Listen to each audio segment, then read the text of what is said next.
my goodness. And there it is. Wow, get the pin to go.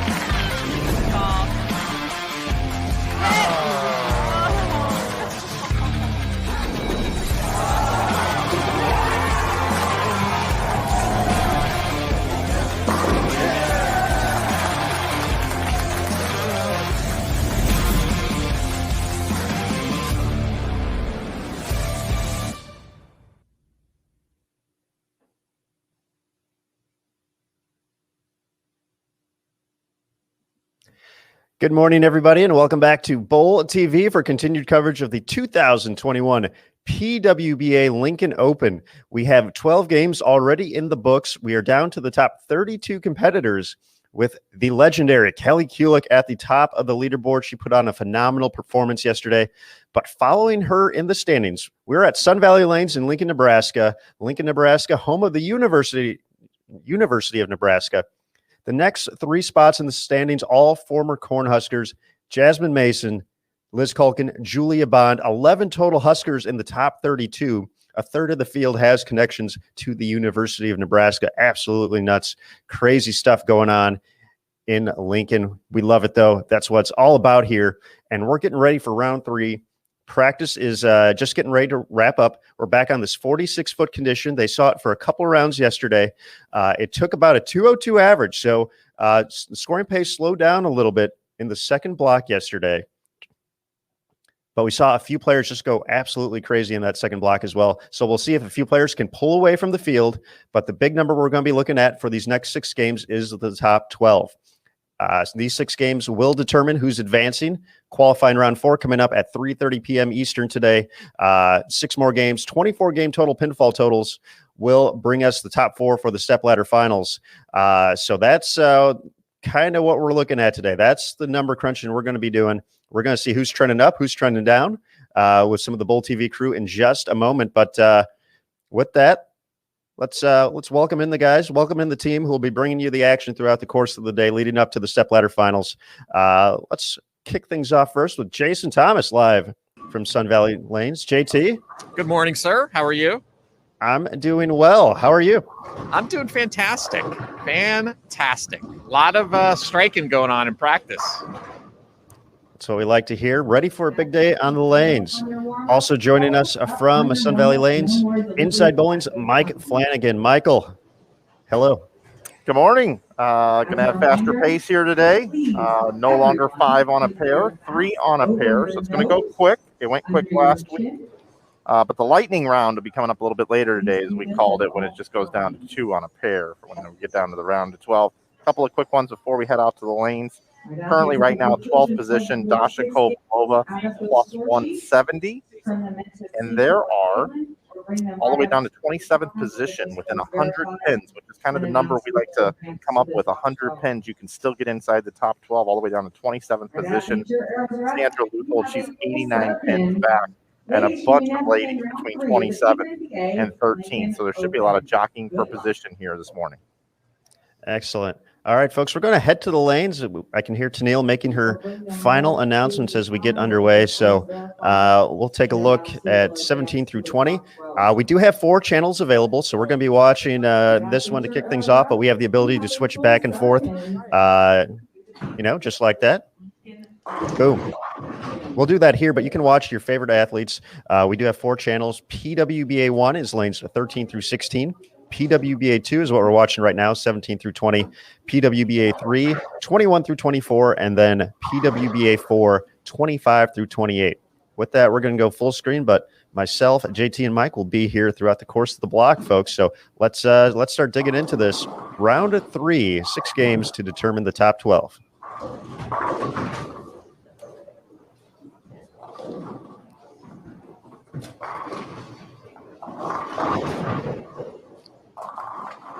So one thing I did notice during practice is straighter angles. A lot of straighter angles here this morning.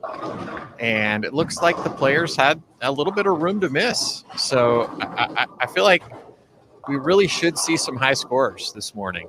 We talked about it yesterday where we thought, last week, the angles did straighten out on day 2, but the scores went down with it. This morning, I think we're actually going to see the angle straighten up, the scores go up.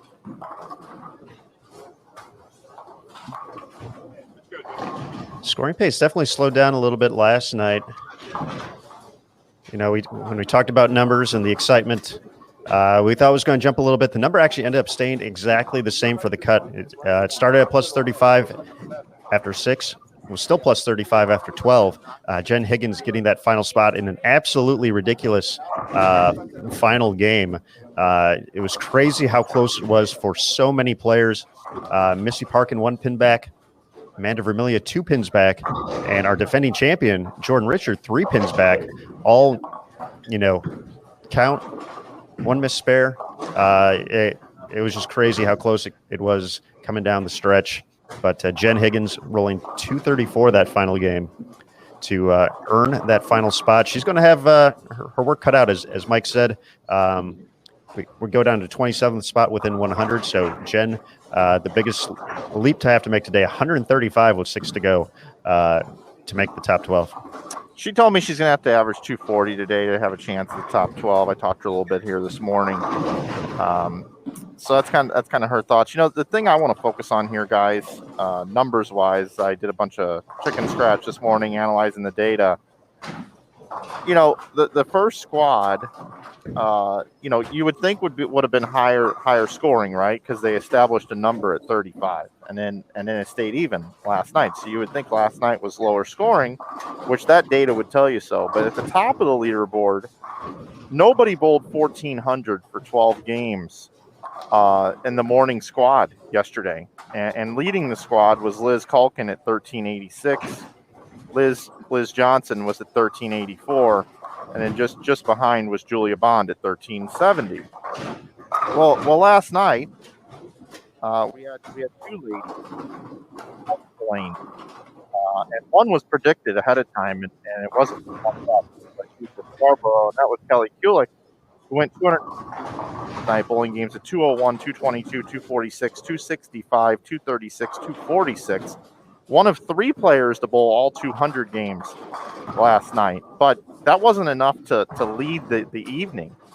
It was Miss Jasmine Mason, GG Mason, who bowled 206, 209, 300, 256, 213, and 254. The only 300 game of the event, and she led last night's squad and jumped way up there in the second position at plus 318.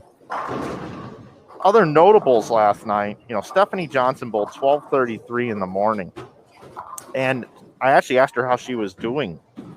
And she goes, not very good, Mike. I'm like, oh, is everything okay at home? She's like, no, bowling. Bowling wasn't good. Well, she improved. She bowled 12:33, 33 over in the morning, and came in last night and was 3rd overall last night and bowled 1376. Both games at 213, 214, 257, 255, 181, and 256. So 3 250 games for Stephanie Johnson. She's trending in the right direction.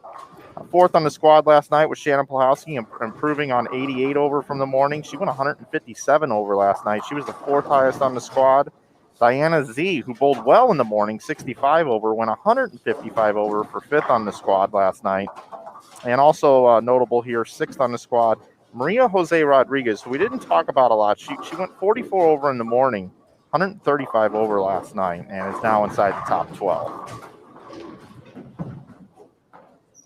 2 other players went 100 over last night, Kayla Pashina and Julia Bond.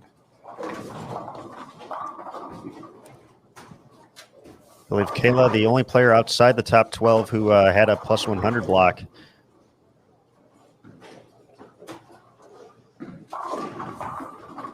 Also on my sheet, I've got arrows pointing up, down, based off of the 2 squads yesterday. So Kelly Kulick, leading the tournament, has an arrow going up.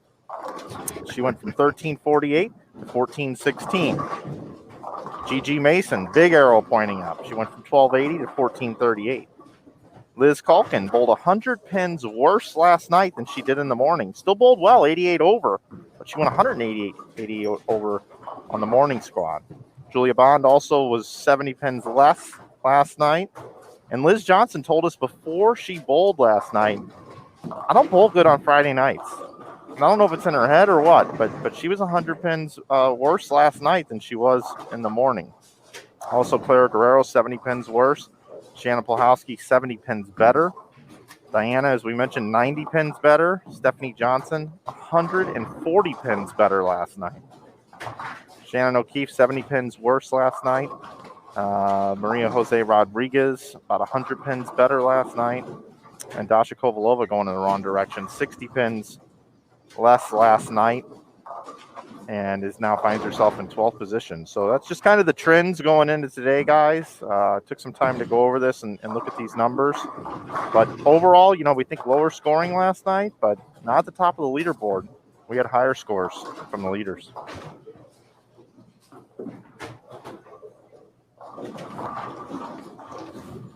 Mike, I enjoyed the rundown, and I have a follow-up question to that in just a minute. But before we get into that, just want to remind everybody at bowlerx.com, you can shop the biggest brands in bowling with the largest selection, best price, and free shipping on every order. Remember, when you shop at BowlerX, you are supporting bowling. BowlerX proudly gives back to bowlers through tournament sponsorships, bowling causes, professional athletes, youth bowling, and more. BowlerX.com for the love of bowling.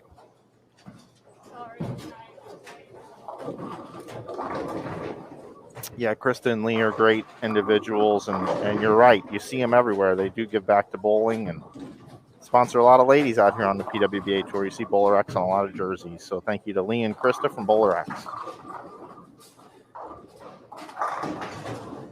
Mike, you talked about the arrows, they're trending up, trending down. And I know you like to make predictions. So I'm going to put you on the spot here early. Who is the one player you feel outside the top 12 who's going to make the biggest run today?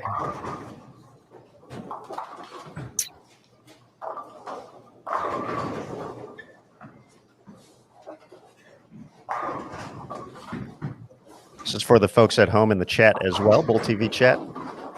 Open and running. Oh, boy. I got a couple of them here. I just don't know how far back I want to go with my bold prediction here.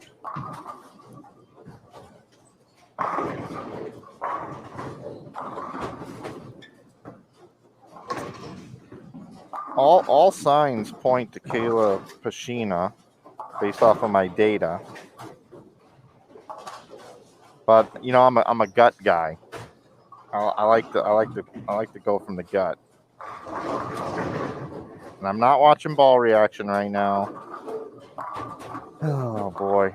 Here's what I'm gonna do. Here's what I'm gonna do, guys. I'm gonna go deep here. I'm gonna go deep. I'm gonna pick two ladies here to watch. In 25th position and 27th position, I'm gonna pick Verity Crawley, who is 82 pins out of the top 12 currently right now, so she's got a lot of work to do. And I'm also gonna pick Cassandra Leuthold, who is 27th, and she's 89 pins back. So I fully expect one of those two ladies to jump into the top 12.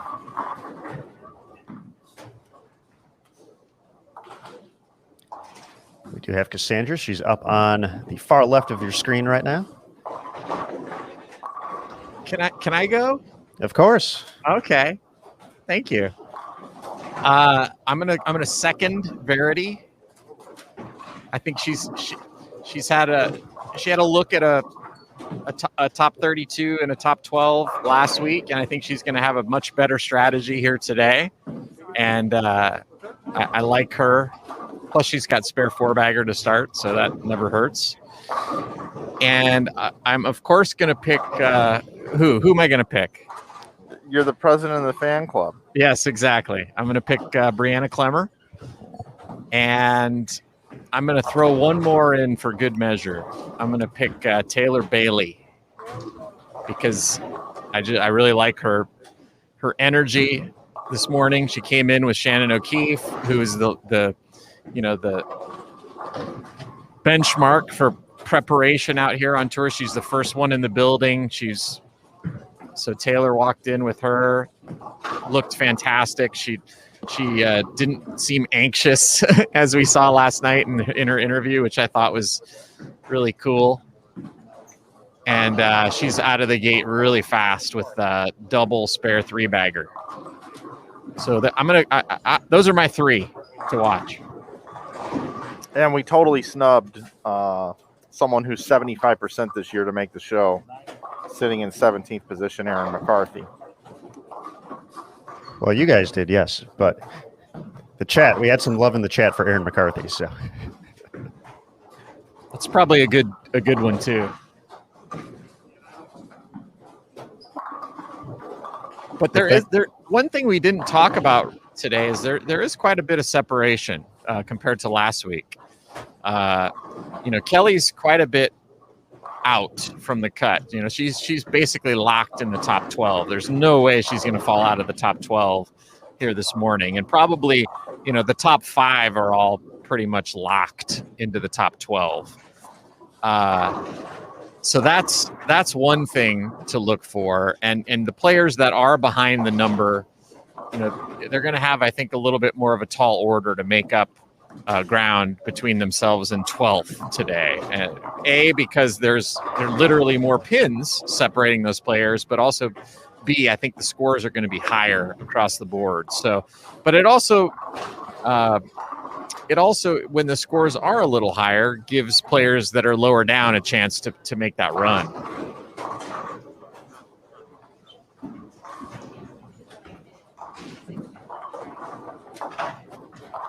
Stephanie Johnson's going to be one to watch this morning with such a discrepancy between her 2 different qualifying squads, 176 over and 33 over. Is she going to come in this morning and be the 33 over Stephanie Johnson, or is she going to come in and be the 176 over Stephanie Johnson?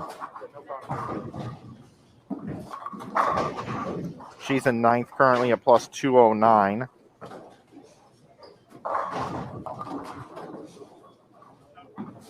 And I think it's going to be a test today for Dasha Kovalova in 12th. I don't think she's got the best ball reaction here, guys. I really don't. She's making the most of it, but I think she's in jeopardy of falling outside of the top 12 when it's all said and done here after these 6 games of qualifying.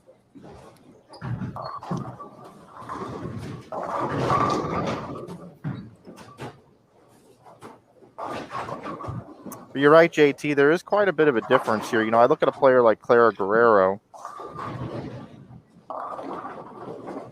and if the pins don't fall her way, she can get caught up in some pin carry as she goes pretty straight at them. Very easy to throw a couple of 180 games in there, but she's at plus 257. She's got an 87 pin cushion between 12th place. So I don't think Clara, of the caliber player that she is, can really fall out of the top 12 with an 87 pin cushion. So I kind of feel Polhowski in 7th at plus 245 and above are kind of locked in there. Yeah, I mean, it's possible that she could. I don't think she will, but it's certainly possible. If you don't bowl well today, if she goes under today, she could miss the cut. Because I could certainly see the number for the top 12 being more than 257 over.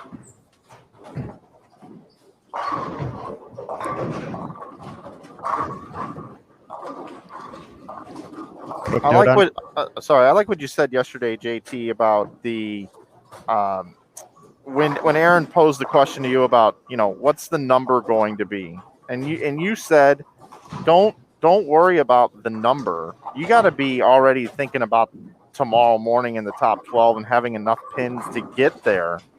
And with the separation that we're seeing, you're absolutely right. And some of these ladies, like I said, the scores were higher. We had 8 ladies go 100 over last night, which was more than in the morning. Those players were the ones that were able to get themselves into position to make their life easier this morning. Excuse me, Aaron, what'd you have? Oh, yeah, since you guys had mentioned Shannon Pluhowski, just a quick note that she is the only left-hander in the top 32. Yeah, I didn't count them, but I think we had 3 in the field. There were 3 or 4. I would agree. And Kovalova, who you said you were worried about, Mike, she's got strike open 5-bagger to start. But I do think she was feeling a little off last night.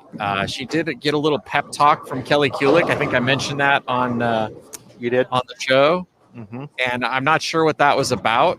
She did finish 190, 181 the last 2 games, and wasn't happy with the performance.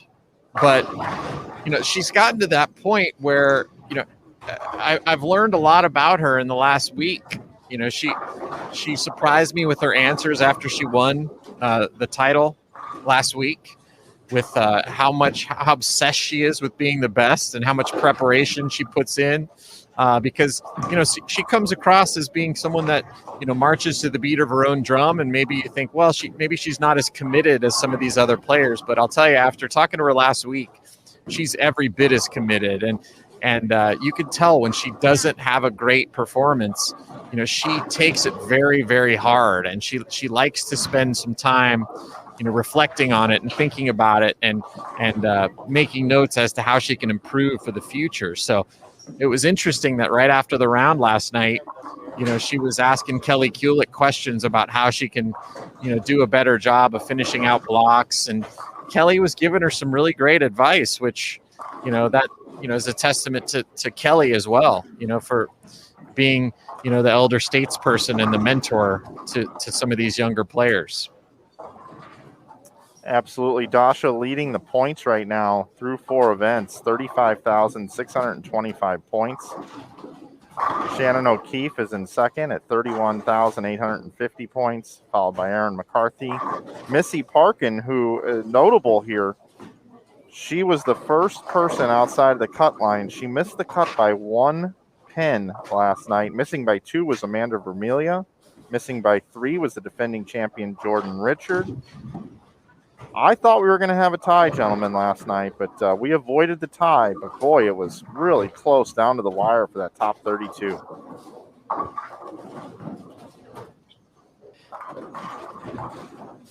Yeah, you were even saying 4-way tie, 3-way tie, and I was saying Jim Stefanich. But it really could have happened. Yeah. Yep. There were fill balls too that didn't knock down 10 pins that ended up costing us the opportunity at a tie or a cash spot for one of these ladies. So I thought we were going to get there, guys, but we didn't. And maybe I black clouded the possibility of a tie last night. And if that's the case, that's a good black cloud for us. It's taking it to a whole different level there, Mike. It's reverse psychology with the bowling gods.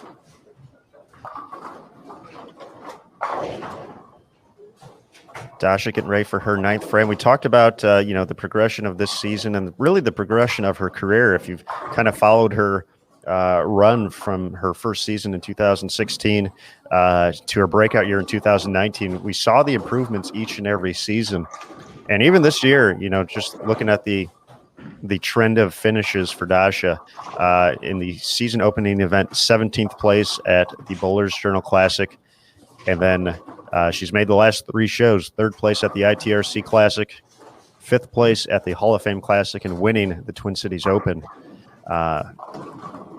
Has just been really fun to see her take it to the next level over the course of these past 2 seasons to becoming one of those players. And we talk about it a lot here on Bowl TV, on the PWBA. We see players who are just phenomenally talented, and we just wonder when it's going to all everything's going to happen. They're going to make the leap to the next level. And Dasha has done that, continues to do that. And, JT talking about the mentality that she's showing here moving forward is, we saw Shannon O'Keefe win 5 times in 2019. I think Dasha has a season like that in her.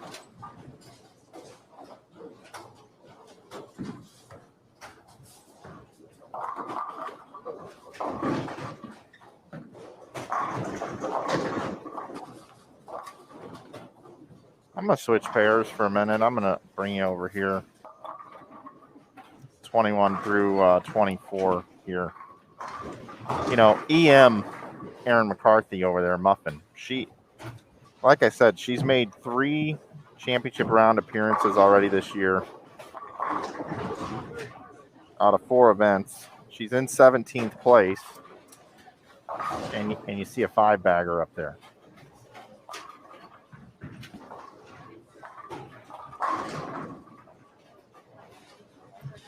Wouldn't surprise me if she slid that over.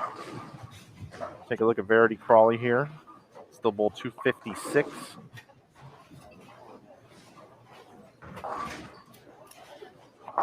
Taylor Bailey had 209.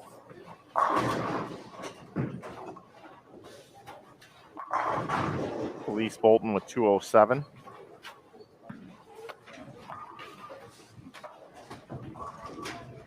Rough 10th frame for Aaron, 213.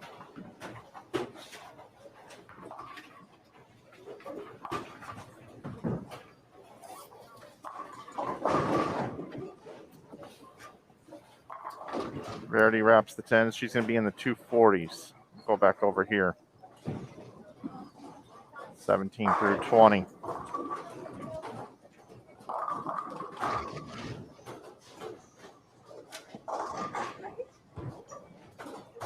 Dasha looks like that's 610. If she spares it, she can still get to 229. Abby Ragsdale bailing out a game here. The bowl 215. She does. Last 5 for 215.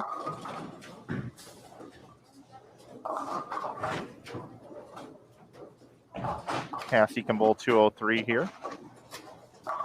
And Birgit, she was the one just on the outside looking in, Aaron. She was -1. She was 1 back of Dasha in 13th. Still gets to 219.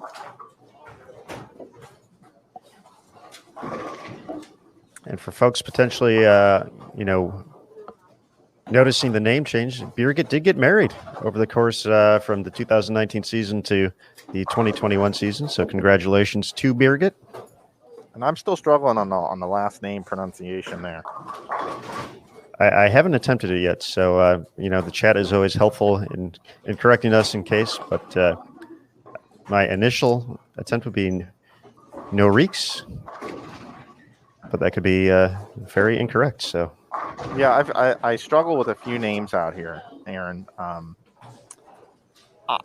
Diana Z. I just call her Diana Z because I can never get Diana's last name right, and she's a star out here, and I just can never get it out of my mouth the right way. It was always, I was told for a year that it was Zavyalova, and I cannot get that out of my mouth. I can't get that out of my mouth. And then Maria from Russia. I called the Southland Bowling League for 2 years in a row and called her Maria Bolanova. And I think it's Bulan, like Mulan. Bulan. How does it go? it is Maria. No. See, now you threw me off as well. See, because you talk about seeing something, and then all of a sudden you just messed up my whole. Bulanova? Bolanova, yes. Bolanova. Yes, it is. Yes, it is. She just said to me. She heard me. Bolanova. Why didn't you correct me when I called you Bulanova for years at the Southland Bowling League? At the Southland Bowling League, I called you Bulanova for years. Everybody calls me that. Everybody calls you that? Well, I'm just going to keep calling you that then. No. No, she says. If you're willing to make an effort. I am willing to make an effort. Thank you, Maria. Still going to mess it up, Aaron. And now we got Birgit. I cannot. So Diana Z, what's the right pronunciation on that one? I always go with Zavyalova. See, and I can't get the yal in the middle of that one. It just doesn't roll off the tongue. So, yeah, I had a bad PBA 50 when I first did some work for Extra Frame. I really struggled with Joe Salvimini. Oh, I've talked to Joe at some senior events before, and he's corrected me as well. Yeah, Joe Salvimini, I believe is how you say it. But I was not getting it right either. Yeah, and I don't have an issue if anybody calls me Mike Flanagan because of how many names I've messed up. But you just kind of got to commit to it. is what you got to do. It's a little broadcaster tip there. You just got to commit to, even if you're going to say it wrong. Because for the St. Louis Blues, there's a guy by the name of David Perron that plays for the Blues. And I hear Ed Olczyk and all these guys, they announce his name, David Perron. Perron. It's not Perron, it's Perron. But they say it like that all the time. And Alex Pietrangelo, Peter Angelo is what some of the guys call him. So even the very best in the business say the names wrong. And I'm going to just go ahead and just out myself right now that I'm not very good at a few of these names out here. But you know what? I make up for it in other areas.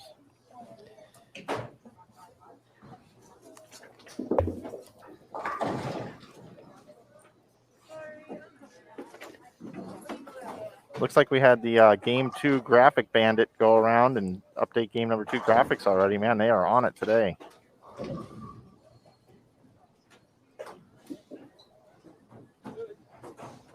Guys working out in the truck today are on their graphics.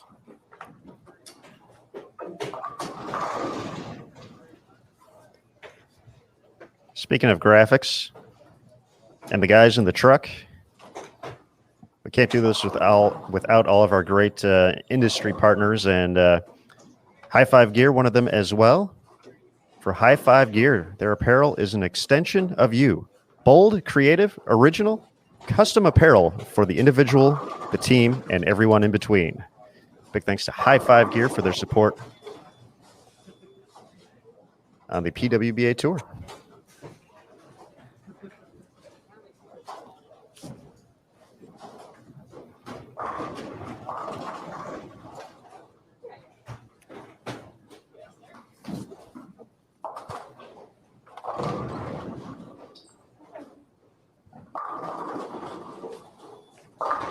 I just had Score Dash show up at the booth here.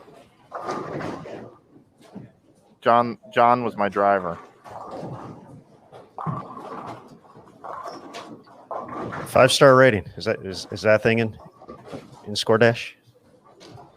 I think so. Is it 5 stars? Is it? I've had so many 10 strikes. I've had so many deliveries here that I kind of stopped rating them. Okay, so Kelly Kulik bowled 216 that game. She still leads by 26 over Gigi. Gigi bowled 236, so she narrowed the gap a little bit. Julia Bond started out with 203. She's in third. She's 275 over. 266 over, Clara Guerrero bowled 209. Liz Culkin bowled her third sub-200 game in a row. Last night she finished with 171, 189. This morning, 192. She is tied for fourth with Clara. In sixth position, Liz Johnson, not a very good start this morning, bowled 180. She's 150 over. Sorry, 250 over, I apologize. Let's see, 238 over is Shannon Polahowski. She bowled 193. Stephanie Johnson is 207 over and eighth. She bowled 198. Dasha, we saw bowled at 229. She's in ninth, 199 over. Diana Z bowled 177 this morning. She's now 197 over. Shannon O'Keefe in 11th, bowled 192. She's 183 over. And Birgit bowled 213 and got herself inside the top 12, moved up one position. She's now 182 over. 2 pins back of her is Abby Ragsdale, bowled 215 this morning. She's 180 over. And then there's a 30-pin separation as it goes down from there.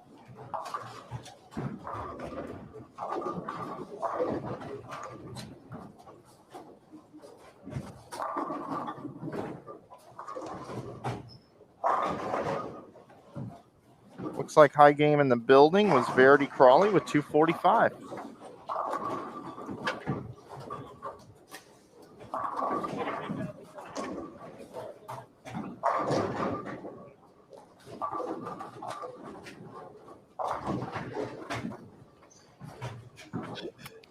Those scores are available now online as well, pwba.com. If you are in the chat here on Bowl TV, you see a few different tabs above the chat. The one in the middle will actually take you to one of the pages on pwba.com. You can click on all those links in there.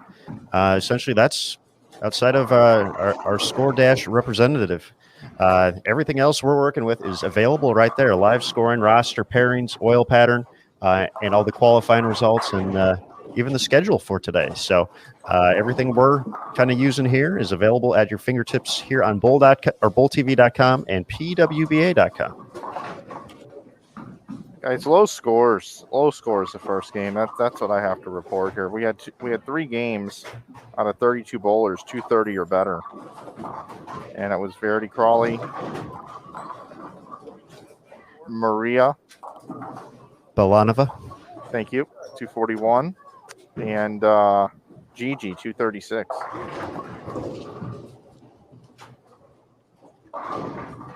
Maria Jose Rodriguez bowled 169, just a little notable there, 169, not a good start for Maria.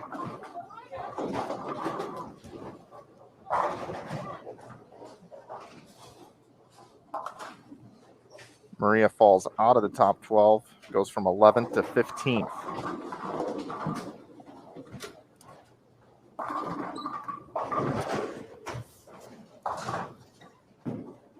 Verity moves within 50 of the number with that 245.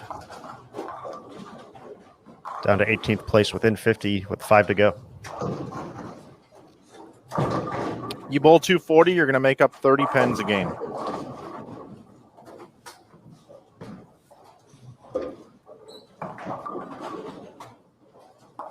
Two tens about the score. 210's about the pace inside the top 12.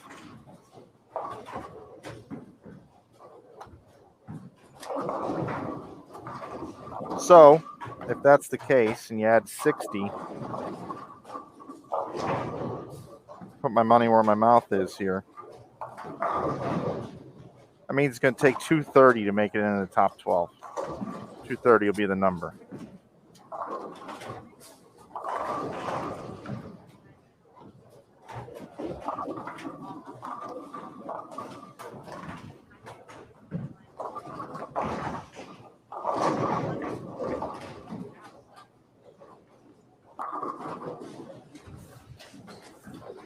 I got to say, I really like the scoring pace. You know, when I ran events and I put down a condition, I always had a number in mind. I want the leader to average around no more than 230. To cash, I want the cash number to be around 205. To make it into the final cut, the round robin match play in my events, or just the top 12 here, our final cut here, you know, about 215 or so was always kind of where I wanted to be. 215, 217 range. That's for a men's tournament. Typically when I put out a condition, and last week the scoring pace was perfect. Nick did a great job with the pattern. And again, this week is looking very, very similar. However, you know, being more of a 3-to-1 ratio this week, as opposed to that 2.3 to 1.3 last week, a little bit flatter, we have been able to see when you give these professional athletes a little bit of room and a little better pin carry, you do see scores go up. There are scores that can be had. And it is a little higher scoring this week. Not a lot, just a touch. But I would say through these 2 weeks here, the lane conditions have been spot on with scoring pace. Exactly what we want.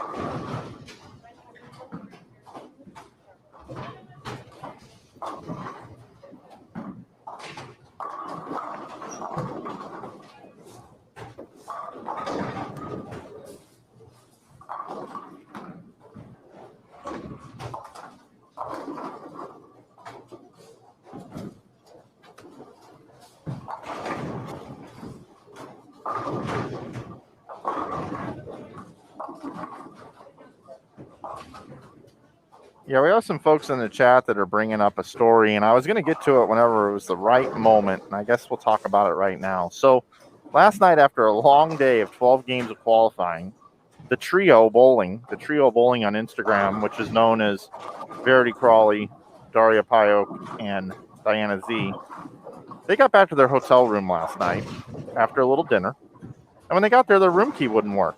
So they went down to the front desk and said, "Hey, we can't get in our room." And they said, "Well, you don't have a reservation tonight. Your reservation expired yesterday," even though they did indeed have it booked through today. They do travel a little bit. I don't know if you guys know that or not. They do travel a little. So they know how to book hotel rooms. So what they did is they went into their room and they bagged everything up into garbage bags and put it into a rolling cart. So they rolled the cart out and said, well, here's your stuff.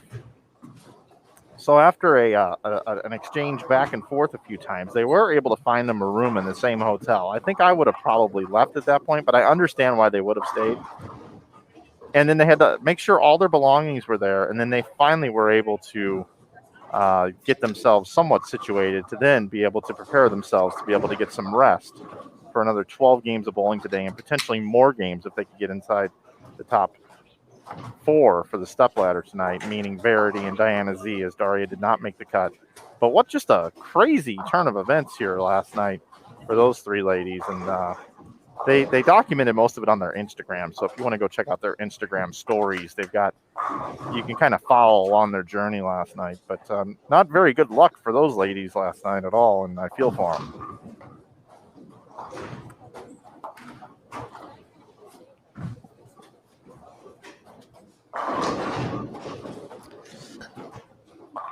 I've had that happen to me before a few times, and it is really a bad feeling. Especially after, putting in a long day and having to get, you have to get up early the next day. And I never had to bowl, 12 plus games the next day. So probably wasn't as rough for me, but yeah, that's not something you want to have to deal with in the middle of a competition.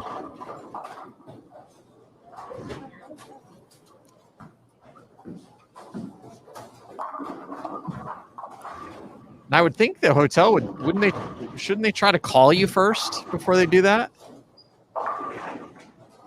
I don't know. You would think. Yeah. I mean, we would do that here at Bowl TV if we didn't have a reservation on a pair of lanes halfway through the tournament. We would call the player and we would say, "Hey, we don't have you down for this event right here for today's qualifying round." Like, oh, and then we'd know if we made a mistake or not. Yeah, we'd probably give them a free game of bowling or something. Oh yeah.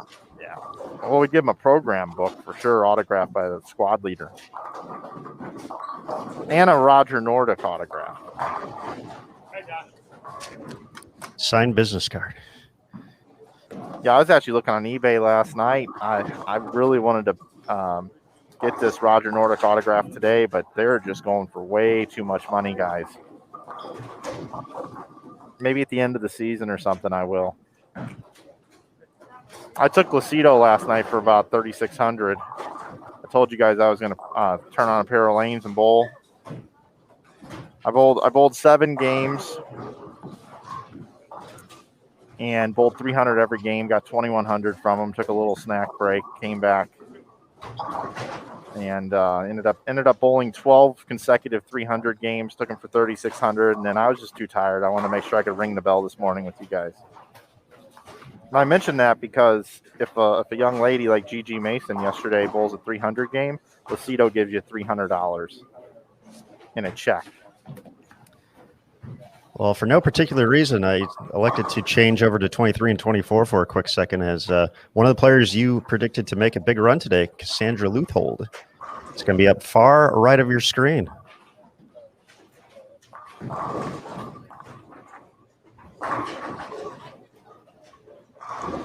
And that one was on me, folks. It was, and the reason why I picked Cassie is when there was no tour, I had some folks petition me to want to have me run a ladies event. And I did in St. Louis. It was called the WBA St. Louis Open. We ran it over Memorial Day weekend. And boy, I'm really dating myself now. We're going on like 8 years ago. We ran this event. And Cassie Luthold, she won the event. She beat Shannon Plahowski in the final. And it was really like a tour stop that we ran. Clara Guerrero, Shannon O'Keefe, Stephanie Johnson, everybody came and bowled it. And I just remember Cassie winning that event. I wish I could give her a tour title for that event. Obviously, there's no reason to do so, but it's always in my memory, Cassie winning that event and how well she bowled. And that's when she was bowling for Nebraska, and we're in Nebraska, so she knows the center. So that's why I picked her as a person that could make up a pretty big deficit here this morning. And I did pick her. She has 89. She was 89 pins off the top 12, the furthest back within that 100 pin number that we think can be made up. So good to see her bowling here this morning. I've always really respected her game, and I just don't feel like her game gets enough respect in bowling. But she doesn't bowl full time. I get it. But great player. You got to be good to be able to anchor Nebraska. Yeah, whenever she comes out and bowls, she always seems to be in contention early. I think it's probably just, the lack of reps, which is the reason why, she's usually not there at the end.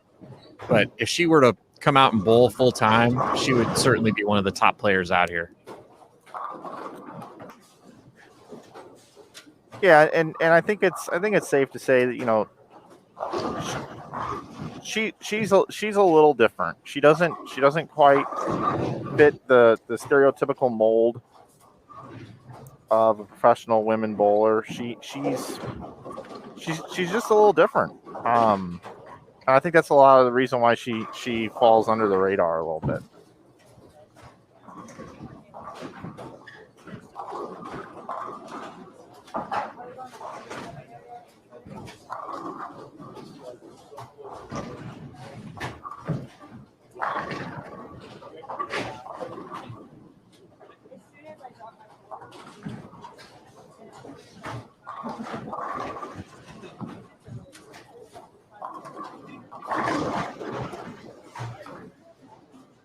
Josie Barnes, a nice start to this game on 9 and 10, 6 out of the first 7 with an open.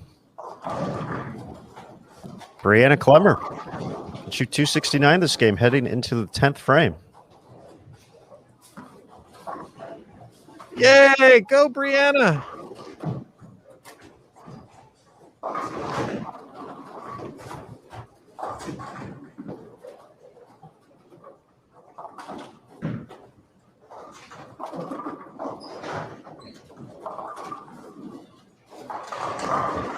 Cassandra, we showed her with the front 6 and open in the 8th frame. She can still get to 257 this game.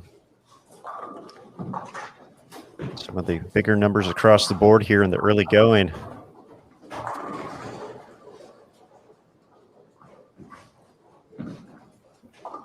DZ, a chance to get to 249 still here.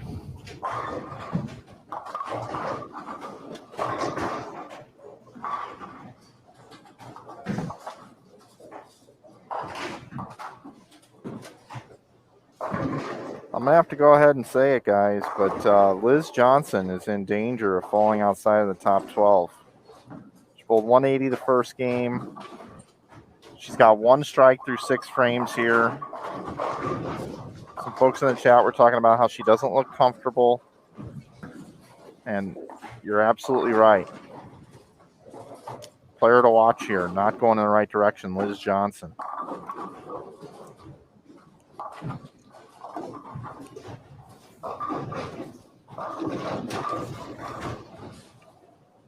It certainly seemed like Strader was not greater that first game.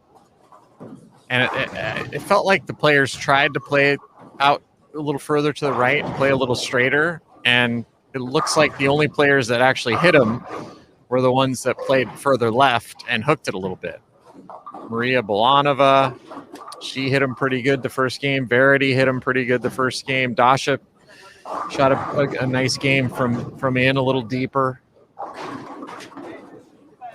And now Cassandra Luthold having a big game, hooking the lane.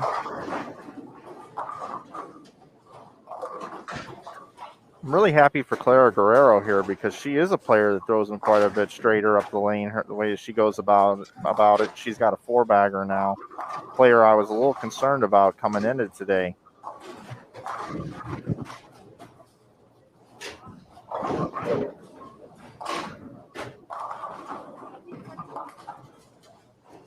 Diana going to have a bounce back here after opening up with 177.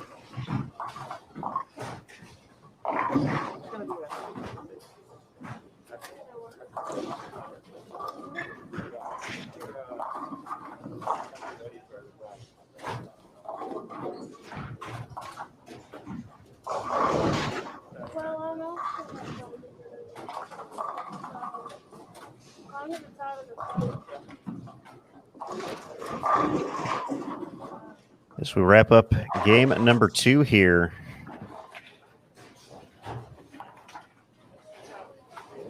Round 3 of qualifying from the 2021 PWBA Lincoln Open. Stephanie Johnson putting together a nice run here. Can still shoot 279. Yeah, she's picking up where she did last night. You know, she last night did have a 180 game in there, but she also had 3 250s. So she started with 198 this morning, and now she's got a chance at high game in the building here, 279.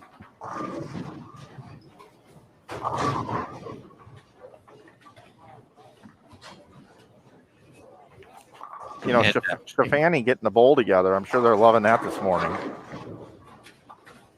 Cassandra turning this big game into 220. Yep, you're right, JT.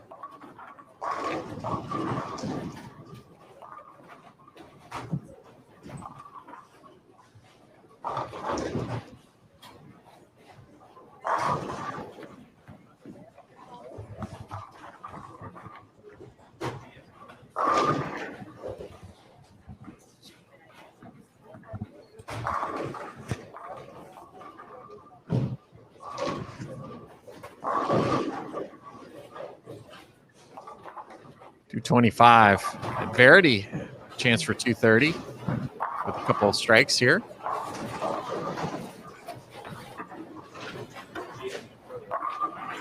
Just zipping on it. Take that, Country Inn and Suites.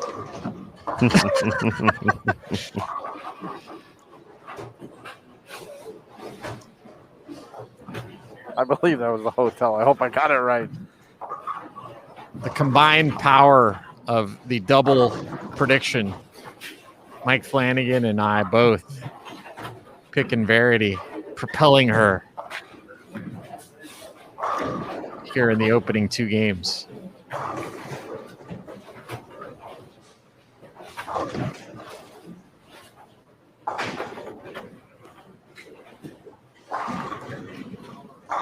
Before we get to this next shot from Verity, she's going to take a quick break. Just a reminder, if you never give up and you be unique, Viz Sportswear is the brand for you. One of the great apparel sponsors here on the PWBA Tour. Connect with them on social media. Hashtag never give up. Hashtag be unique.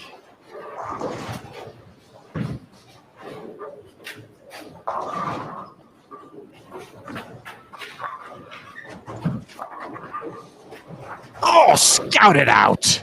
Get out of there, 10. Don't even think about it. That was exciting.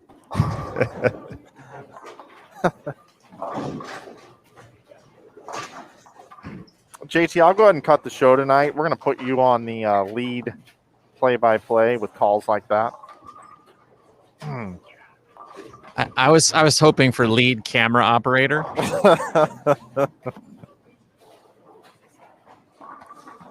Best supporting camera operator in a PWBA event goes to Jason Thomas.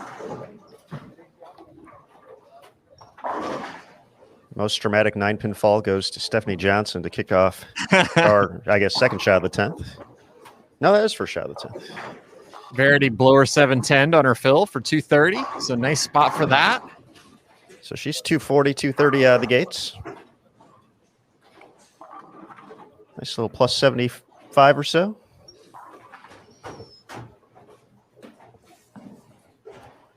That's huge right now. The scores being as low as they are.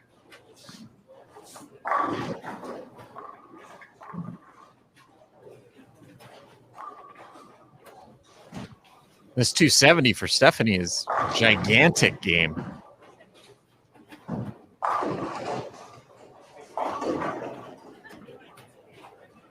Yeah, well, she was pissed yesterday after her first squad. She wasn't happy. I'm pretty sure she drove here too. Sometimes you just gotta let it go and get upset with yourself. Give yourself a kick in the butt. Let's get going here. 277, the number, guys. It's a big number.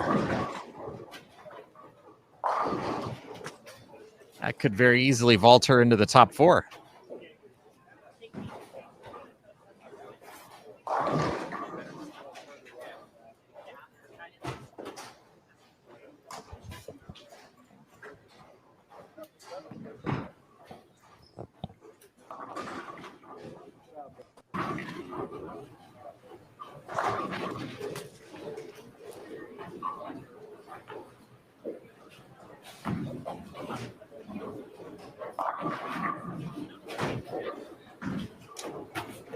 Abby Ragsdale was in 13th coming into this game. Best she can bowl is 192. Ooh, just barely got the 4.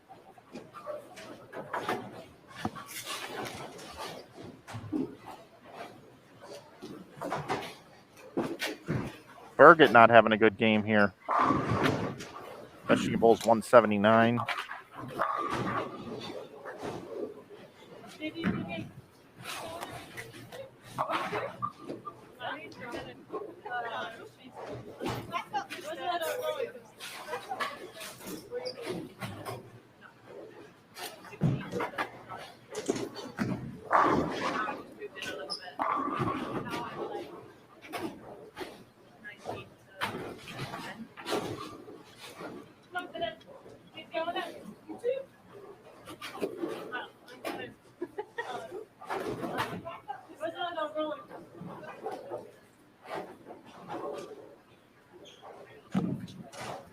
Mike, you said it. Find a way to shoot 230, 240. You're gaining big time on this field right now, and not a lot to get excited about outside that 277 from Stephanie Johnson. We saw the 230 from Verdi, but scoring pace has settled down. Yeah, you know, this is the 4th time we've seen this oil pattern applied to the lane. They talk about pattern memory. The companies claim, and I agree, that, you know, if you have a house shot out and you take one of these wonderful machines here that Kegel has and you have it go up and down the lane and strip all the oil off the lane, they say, and if you walk down there, you don't slip and fall when they strip. I mean, there's nothing on the lane, right? But there is this thing called pattern memory, where they say that the more a pattern gets laid down over time throughout an event, the harder that they get. And there's some supporting statistics that support it, that support that theory. And we talk about it as commentators. You know, we also talk about a thing called carry down. And that's a big debate in bowling as well. Is there actual carry down? Is there oil really traveling down the lane? If you walk down there, you run your hand over the lane down there, yes, there is oil down lane where there wasn't before. So yes, therefore there is carry down. But there are people that will debate with you that there is no oil down the lane, and it's an urban legend. So I've walked the lanes, I've gone past the oil pattern, and I've seen that the oil does pick up onto the ball and then get transferred down lane to make the lanes tighter down lane. There are people that debate that with you as well. But anyway, back to pattern memory. When you have a house shot where you put a considerable amount of oil in the center part of the lane and you strip that lane, there can still just be microbes of just small amounts of oil that can still be on the lane that you cannot see and you cannot really hardly feel, that they say doesn't come off the lane, even though these lane machines are amazing. So later on in an event, the more and more the flatter pattern is put down, the more and more pattern memory is gone from the original house shot. There's a bunch of oil in the middle and nothing on the outside hardly at all. And they say they can get harder as the event goes on, is the theory, and there are statistical data to back that up. So this is the 4th time we've seen this pattern be put onto this lane surface here. So therefore, you could say that the scores are a little bit lower here this morning because this is the fourth time the pattern's been applied. I know it was a really long dissertation and explanation of that, but best I could do on that one.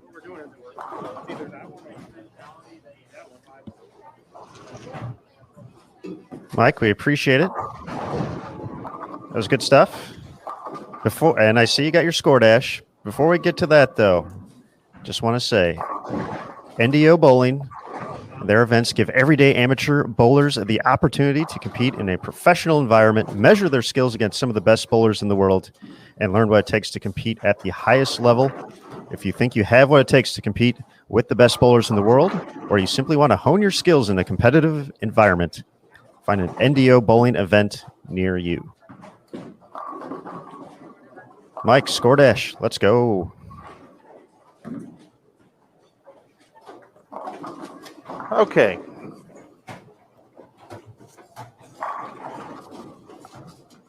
Just trying to make sure I got this right here on these totals.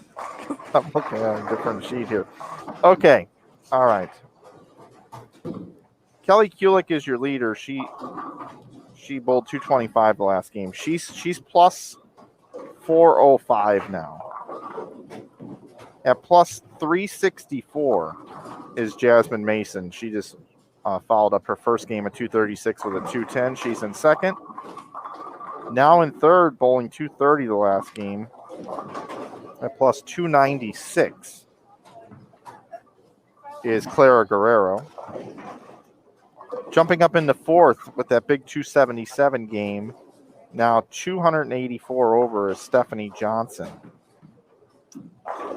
At 256 is now Liz Johnson, who bowled 206 the last game. Julia Bond only bowled 181, so now she's also at plus 256, tied for fifth with Liz Johnson. Liz Culkin has bowled her fourth consecutive sub-200 game in this event. Bowled 183 and is now down to seventh position at plus 249. In eighth is Shannon Polhowski. She bowled 201.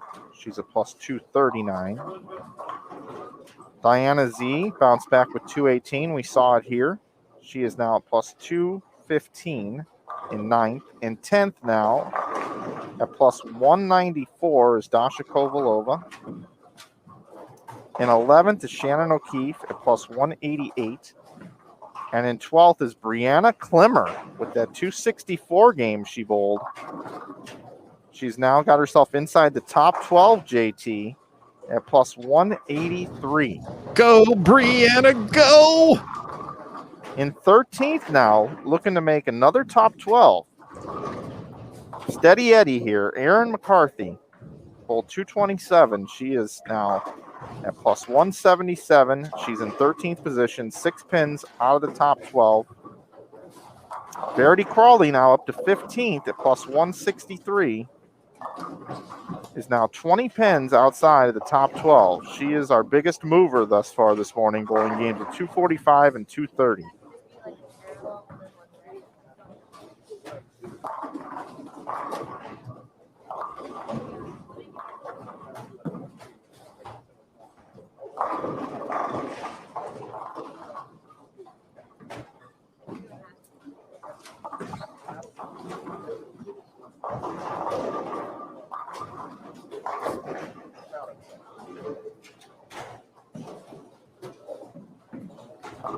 We do have those results now available online as well at pwba.com. In this game, we have essentially some of the top players overall. Joining us here, we have Kelly Kulik, Gigi Mason, Liz Culkin, Julia Bond, Kayla Bandy, and Jen Higgins on lanes 17 through 20.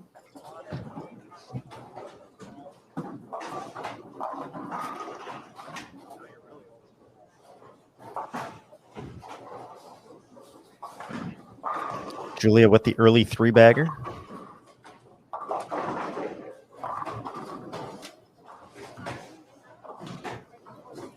GG strong start. Kelly clean through two. For Culkin, as you mentioned, looking to get going in the right direction.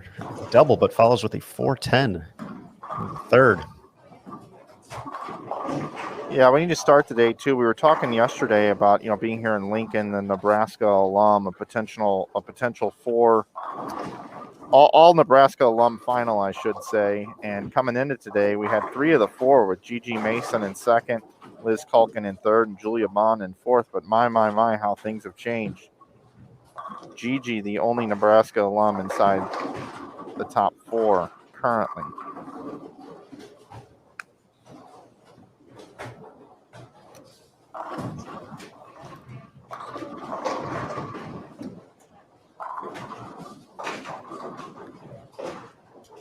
So, Mike, you mentioned that $3,600. How much of that went to building the lanes at the Nebraska football stadium?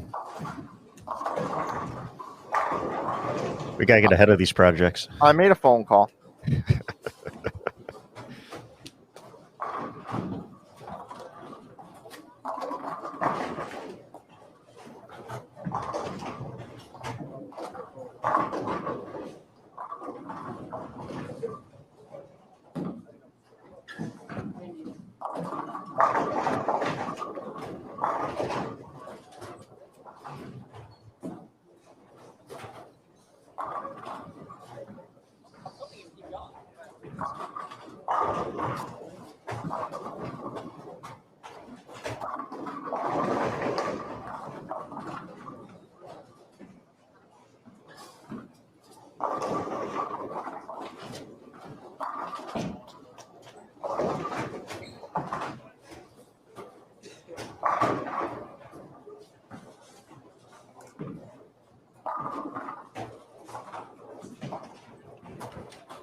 Jen, 4 for 4 to kick things off here.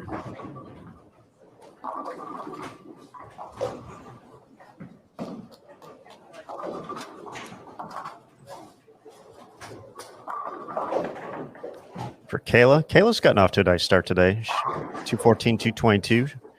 She's moved up to 24th place at plus 81. Jen, 180 and 203. She's at plus 18 overall.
Clara Guerrero with 4 in a row. Clara's really impressing me here today. She doesn't do a whole lot to a bowling ball, but she's keeping herself inside the top 4 and looking like a player to really be someone you might have to go through to win this title this week.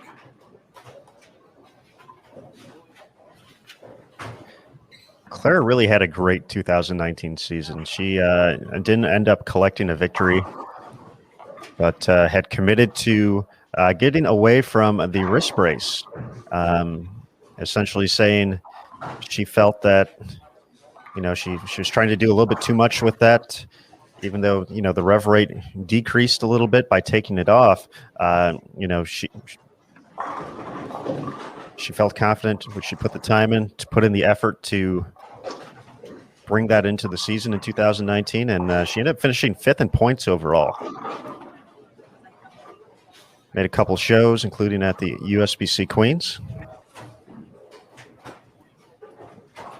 These couple of pairs here, man. Boy, these scores are getting up there. There's Clara with another beautiful shot. We just saw Shannon Plahowski put together a 5-bagger. She's bowling good. Diana's perfect through 6. Caitlin Johnson was perfect through 5 with an open there in the 6th, and now single pin conversion here.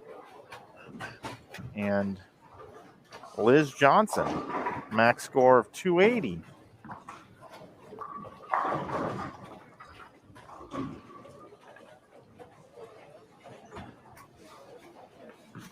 Well, I guess we need to stay here. Yeah, those are some strikes.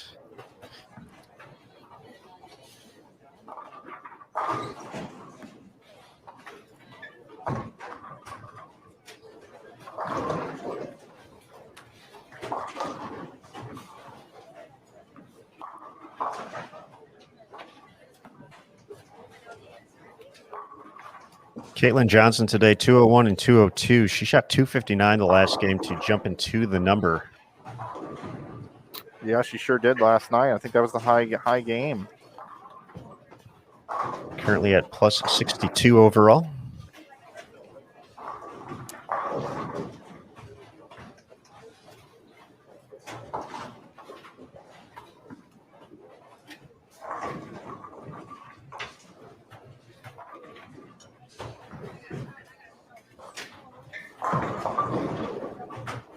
This round of 32 is worth getting up early for in the morning. This 2 weeks in a row now. I've really enjoyed sitting here watching this.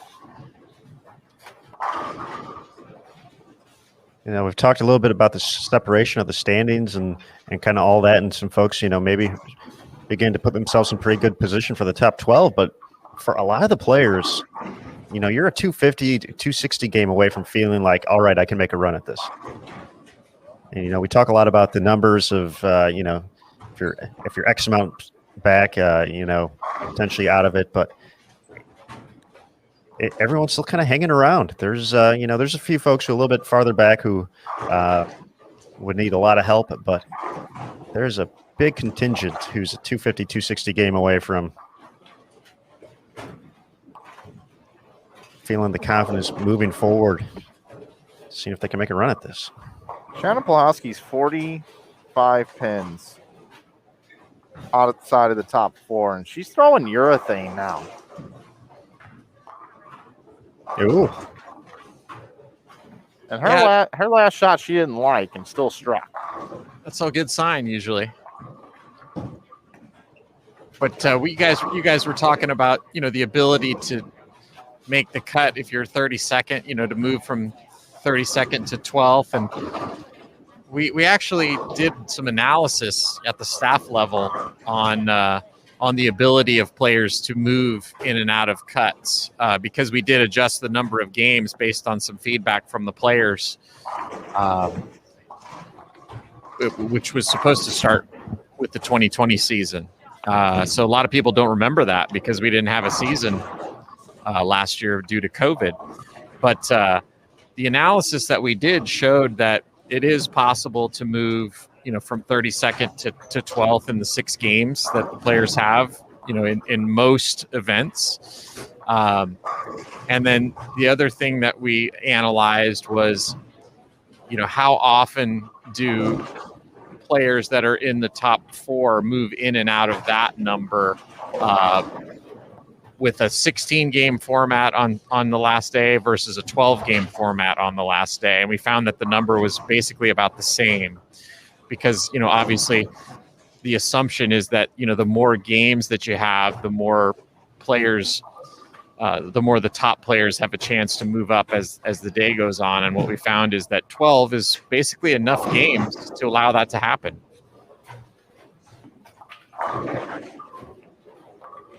It's nice to know that you guys aren't just throwing stuff up against the wall and see if it sticks. There's a lot of analysis and a lot of thought that goes into these formats. next week we'll be in Cleveland doing it again, exact same format. Make sure you join us next weekend. And the following weekend, or week, I should say, a little bit longer event, first major of the year. Now, that's a unique format all in itself. One of my favorite events, the USBC Queens. You know what my favorite part of the USBC Queens is, Mike and JT? Yeah, the location where it's going to be this year. Of course, yes. That is an underlying subplot. But the fact that it is 2 tournaments in one. Yeah, it's my favorite. I said it at the Masters. I said it was my favorite tournament, and it also applies to the Queens as well. It's my favorite tournament to watch because of that very fact. From a coverage standpoint, and I've never said this before, but I'm going to say it right now. I really wish there was a little less qualifying in the Queens and the Masters, and I wish that the matches were spread out a little bit more, so that opening round to 64 was spread out a little bit more, so that we could have an opportunity to really focus in on some of the matches from a coverage standpoint. Because when you have 32 matches all happening at one time, it's impossible to cover. But there's also only so much time in an event, so I understand that and I get that. So I would eliminate a qualifying round potentially, which that's just a personal preference, and stretch out the matches a little bit more, just so that we could cover them more, because there are some really good matches that take place, and with so much going on at one time, it's really tough to capture some of those exciting 3-game total pin matches.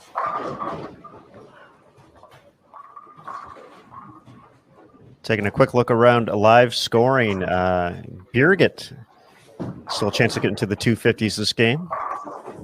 We have Taylor Boltice, 279 max score still out there. 8th, 9th, and 10th left to go. Good question in the chat about the PWBA Hall of Fame ceremony. We will not have a Hall of Fame ceremony this year. We will be inducting the classes that have been elected that are waiting to get in, including Carolyn Doran Ballard, who will be with us for the stepladder finals later today. Next year. But there will not be one this year at the Queens due to COVID.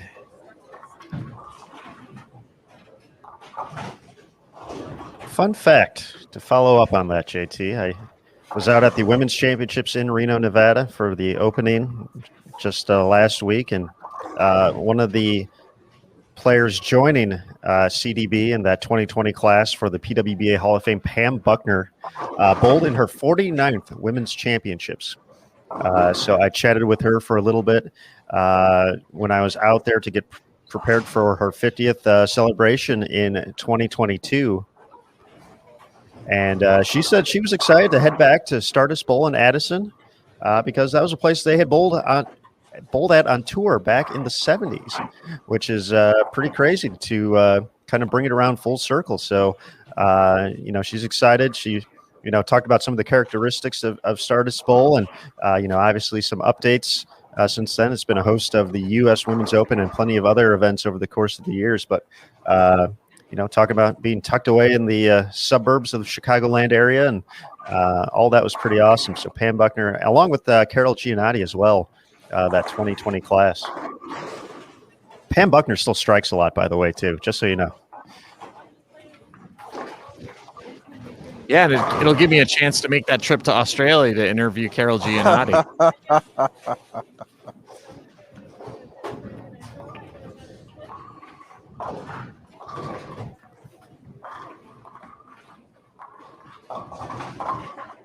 Guys, Taylor Boltice is max scoring at 279 down on lanes 9 and 10. She's got a chance to jump about 10 spots here this game if she can finish it out. She's currently in 28th, but just wanted to report on a really nice game being bowled by Taylor Boltice down on 9 and 10. Just a last follow-up on that. There will not be a class for 2021. There'll be a class for 2022, and the 2020 and 2022 classes will be inducted in the same ceremony in 2022? Good question, though. GG Mason finishes with 249. Jen Higgins 250 over on 17 and 18. Kelly Kulick can still get to 237. Julia Bond's going to be in the 240s.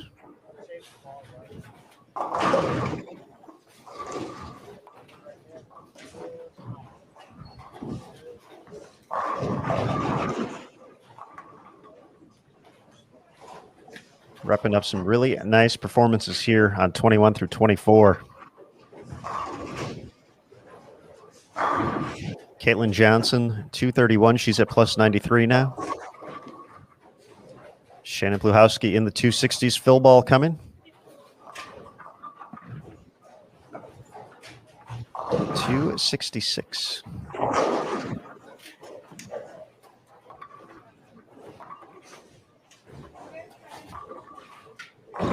It's going to go to plus 305. Valerie Bercier, 211. She's at plus 10. Clara, 236 to get to 332 over.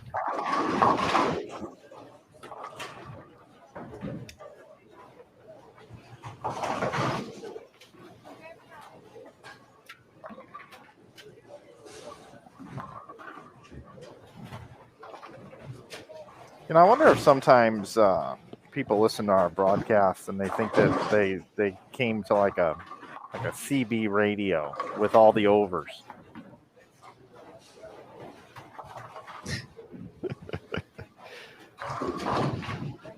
Not to avoid your question, but there is a pretty, I know because we have one more shot here from Liz Johnson, but somebody in the chat was asking about or mentioning that observing that Liz rotating her left foot from pointing right to pointing straight just before she starts her approach is a good alignment tool. The other thing Liz does, notice how her body curves so that the ball can just drop straight in under her head. You know, in her stance, she has her body leaned almost like a C from the leg all the way up to the head, so that that ball can just drop right into that open spot of the C, so that her swing is always aligned. That's a great tip for people to kind of preset the positions you want to be in your stance. 238 for Liz. She's at plus 294. One last shot from DZ. She needed that game. Looks like we still got some bowling going on the end pair, so.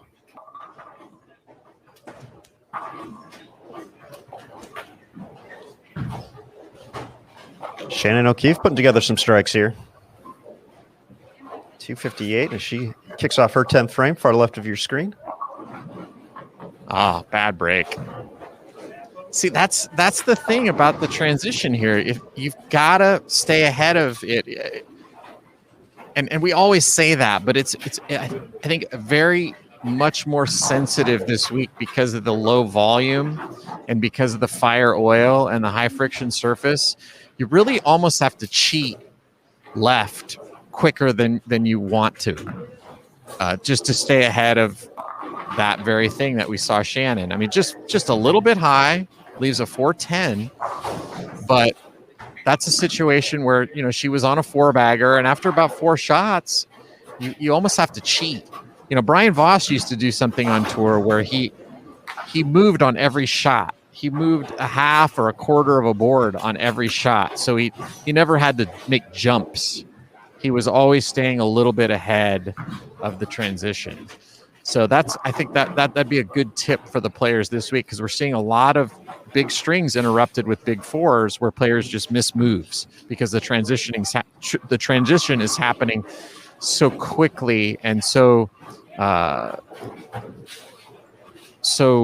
predominantly all at once.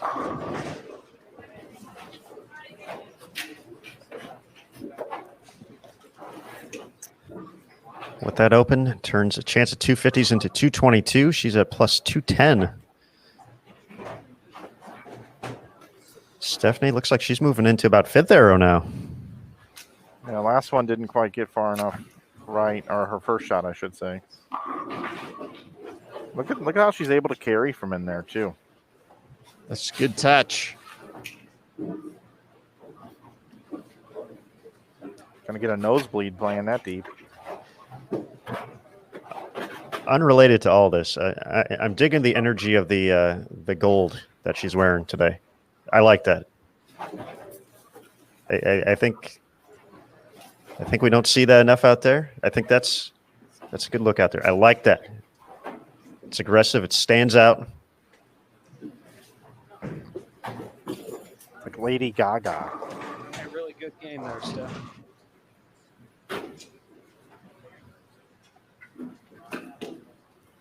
All right, folks. We're halfway through this block already. We're cruising along. We're going to be down to 12 before you know it. Game 4 coming up next. Prior to that transition, though, we would like to tell you that for over 50 years, Master Industries has been recognized worldwide as the leading manufacturer of premium, high-performance bowling products. So be sure to check out Master, proud sponsor of the PWBA Tour.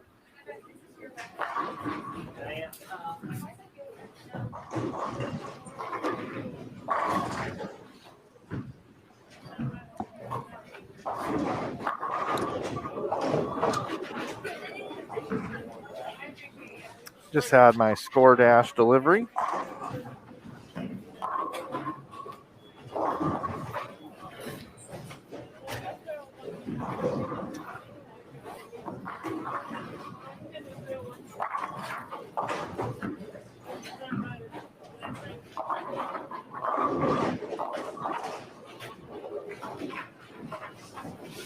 Just making sure my numbers align here. Okay, here we go. Kelly Kulik is your leader at plus 431. Gigi Mason narrowed the gap a little bit again. She's bowled 249. She's at 413. So 28 pins behind Kelly Kulik now. Gigi Mason. Gigi bowled 236, 210, 249 to start the day. Kelly 216, 225, 226. So separation between those two in third place, Clara Guerrero at plus 332 now. At plus 305 now inside the number of the top 4, which we're not as concerned about, but we'd like to keep an eye on it. Shannon Polhowski now with that 266 game is now in 4th at plus 305. At plus 302, just 3 pins behind is Julia Bond at plus, as I said, 302. 6th, Stephanie Johnson at plus 297. 7th, Liz Johnson at plus 294. 8th is Diana Z at plus 245. So about 50 pin separation between 7th and 8th now. 9th is Liz Culkin at plus 237. Failed to bowl 200 again. So that's 5 consecutive games sub 200 for Liz Culkin. She bowled 188. Dasha Kovalova bowled a nice 232 game. She is now at plus 226. In 10th, 11th, Shannon O'Keefe at plus 210. And in 12th, Brianna Klimmer plus 206. Birgit is the first player outside of the top 12. She's plus 197, which is 9 pins outside of the top 12. Followed by Taylor Bailey, Verity Crawley, Aaron McCarthy, and Abby Ragsdale. See full standings at pwba.com here shortly if they're not already up for you to see. Oh, they're posted, Michael. They are posted. So right now the number's plus 206 for the top 12 with 3 to go.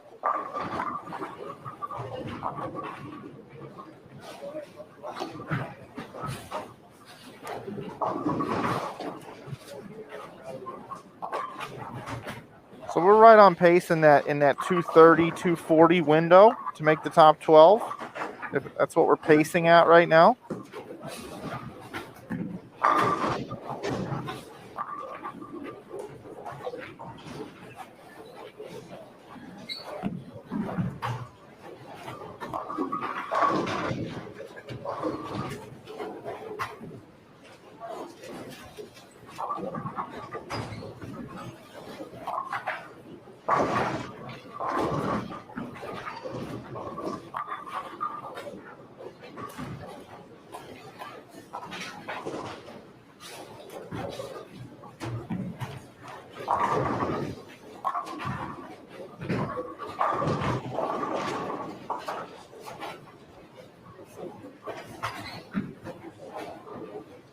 Had some big games.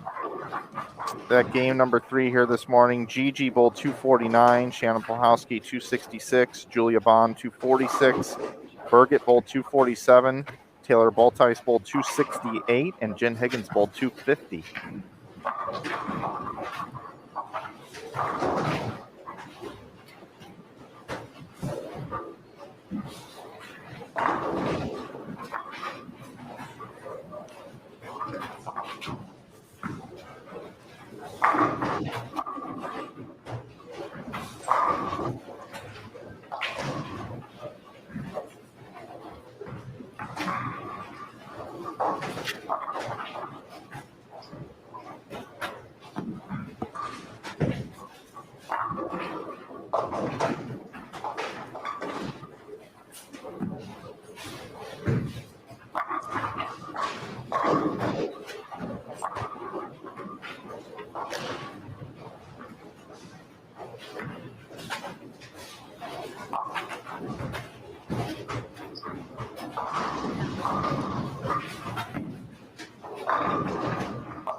Taking a look at the schedule for the rest of the day.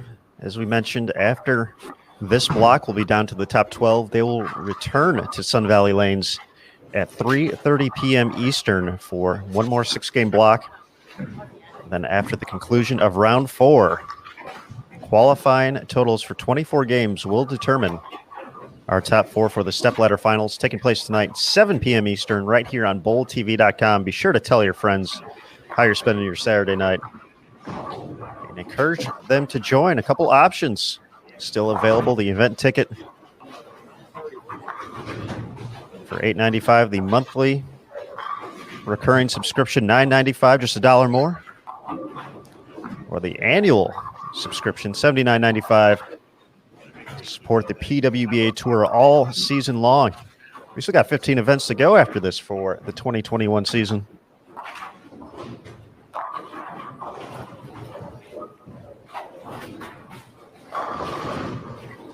In addition to other USBC short duration events, collegiate events, youth events, senior events,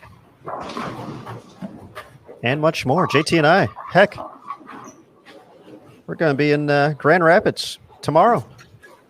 We are tomorrow night, but yes, tomorrow for the ITC and ISC Intercollegiate Team and Singles Championships coming up next week.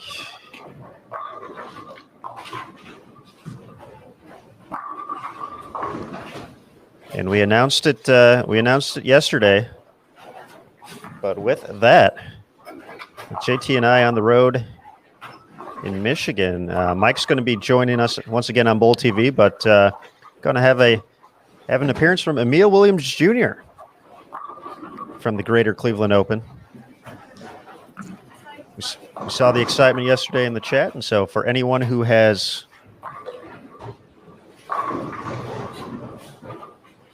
maybe joining or wasn't around last night, that is some big news coming up for next week.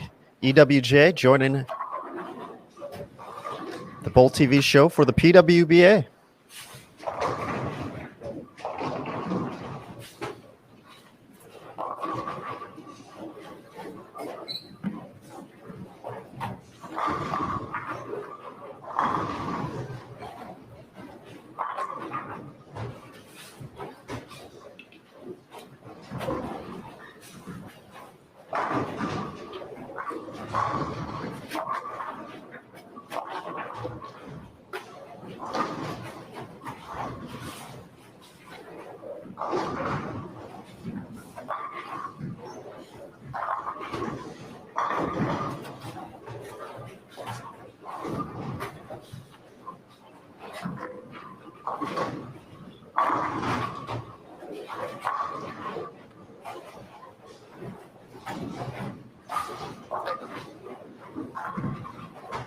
Over on 23 and 24, Clara started with the front 4 before a single pin left standing in frame number 5.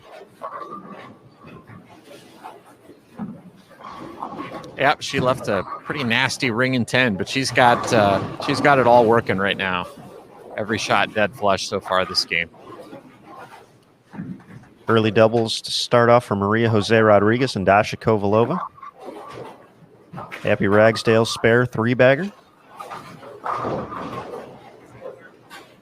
We haven't talked too much about Abby, but she's been hanging around. She is still definitely in position to make a run at this cut. A little bit slower start out of the gates here. 587 for her first 3 puts her at plus 152, but she's one big game away from being right in the mix. Yeah, she's got the horsepower to shoot some big games. You know, she started off really slowly here this week with 143 her first game, and then shot some really big numbers to get herself back in contention. So she can certainly shoot big scores. She's got the talent for sure. We've been talking a lot about Liz Culkin and how she's kind of fallen in the standings. 4 out of the first 5 to start this game, though, so looking to get back on track and north of 200 here for a game. Nate has a technical question in the chat about if there's a way to turn the sound off from the pins so he can just listen to the commentary. There is, and my assumption is that you've got multiple windows open, Nate, and that you've got all the sound turned up in each of those windows. And so that's probably why you're getting a very loud sound of pins. So I would just go into each window and mute the sound in those ones and leave the commentary on. I'm just happy someone wants to hear us. Well, me too. But you deal with that, Aaron. I know when you're tooling around multiple channels and you get 4, 6, 7, 8 channels of sound all at once. The wall of sound, wall of pins, and it can be quite loud. We've had some. I agree. Some. I wouldn't say issues, but some learning curves with that. Yes. But I think we've gotten to a pretty good place for that recently, at least on my side. So I'm happy for that. A lot of good teamwork out there to make that happen.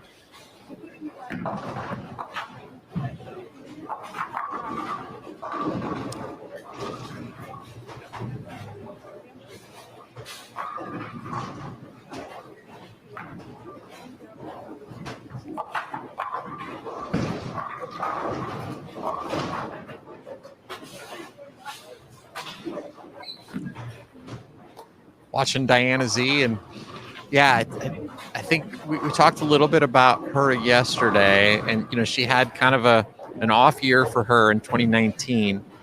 Obviously made the switch, ball brand switch, and just waiting for her to kind of just go off at some point. If you had asked me when we relaunched the tour back in 2015, which player I thought would be the most dominant player, the first 5 years of the tour, I would have picked Diana Z. I really was that high on her ability and her talent, and she's done very well. She's won a number of titles. She's won another major title, her second Queens victory. But I would have expected her to be the most dominant player. And really, it just, I think, comes down to confidence with her. When she has the confidence, nobody can touch her. So I think she's just kind of working her way through it right now. But I expect once that confidence is fully back and she's comfortable with everything she's doing with the new equipment and comfortable with her game, we're going to see her run off a bunch of wins.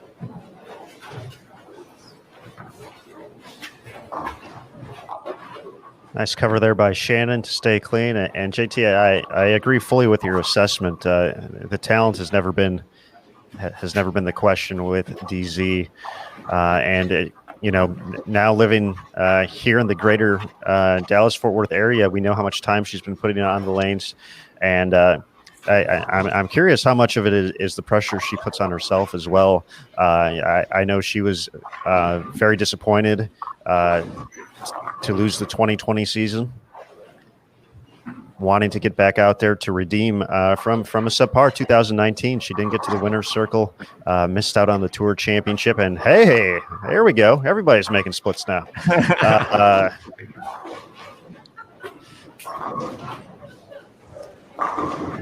But I think the assessment of just that one big week is going to be just a little push over the edge that's going to make the difference there. And then it could be trouble for a lot of folks on the PWBA Tour.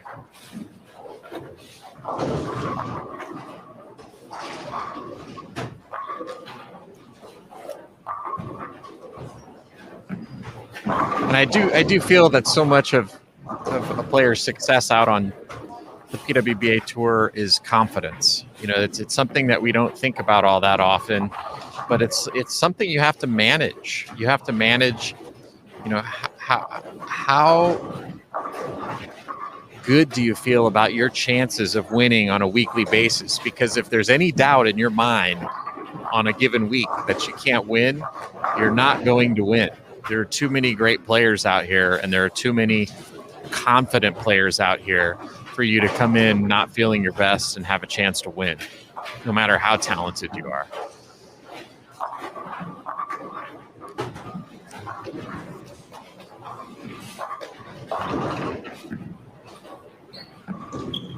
Confidence high right now for Clara Guerrero, 7 out of 8.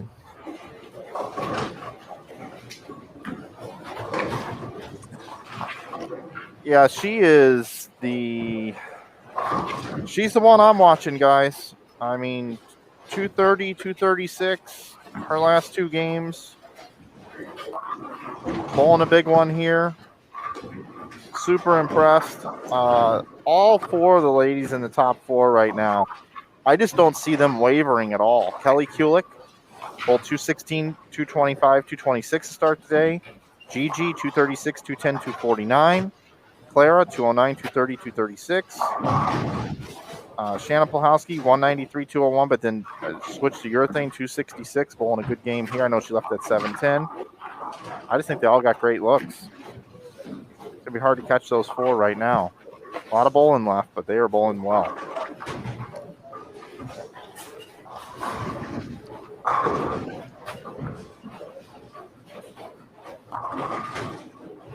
And the thing that I like the most about that, Michael?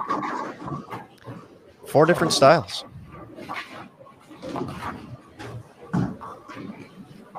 Kelly and Gigi a little bit on the higher rev rate side. You got Clara going at pretty direct. And then Shannon from the left side, the lone lefty in the top 32. Yeah, and she's playing, 5 with urethane on a 46-foot pattern.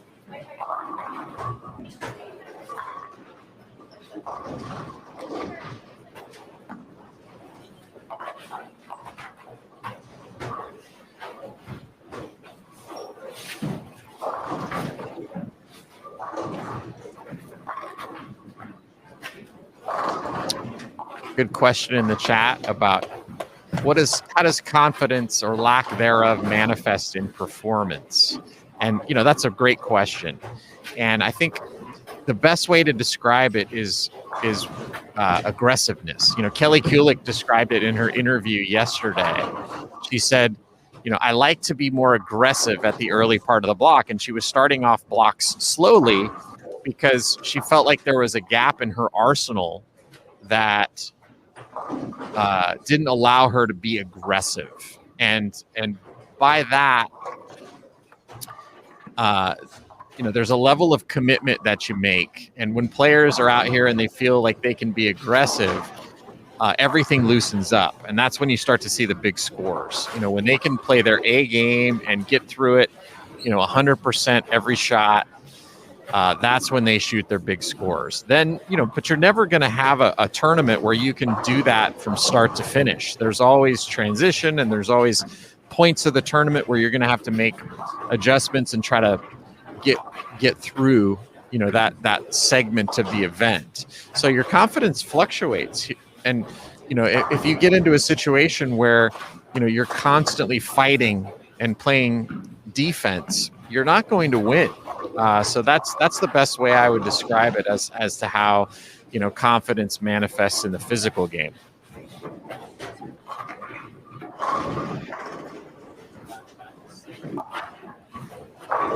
An update outside our featured pairs right now. Verity Crawley, after starting this game with spare open, spare has delivered 6 out of the next 7 strikes. Can still get to 230 this game.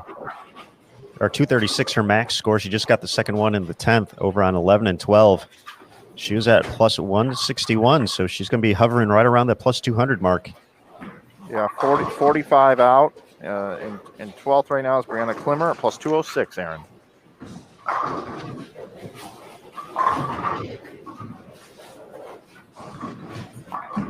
Klemmer in a similar situation, trying to bail out this game after an open in the 7th frame, double in the 8th and the 9th. Can still get to 209.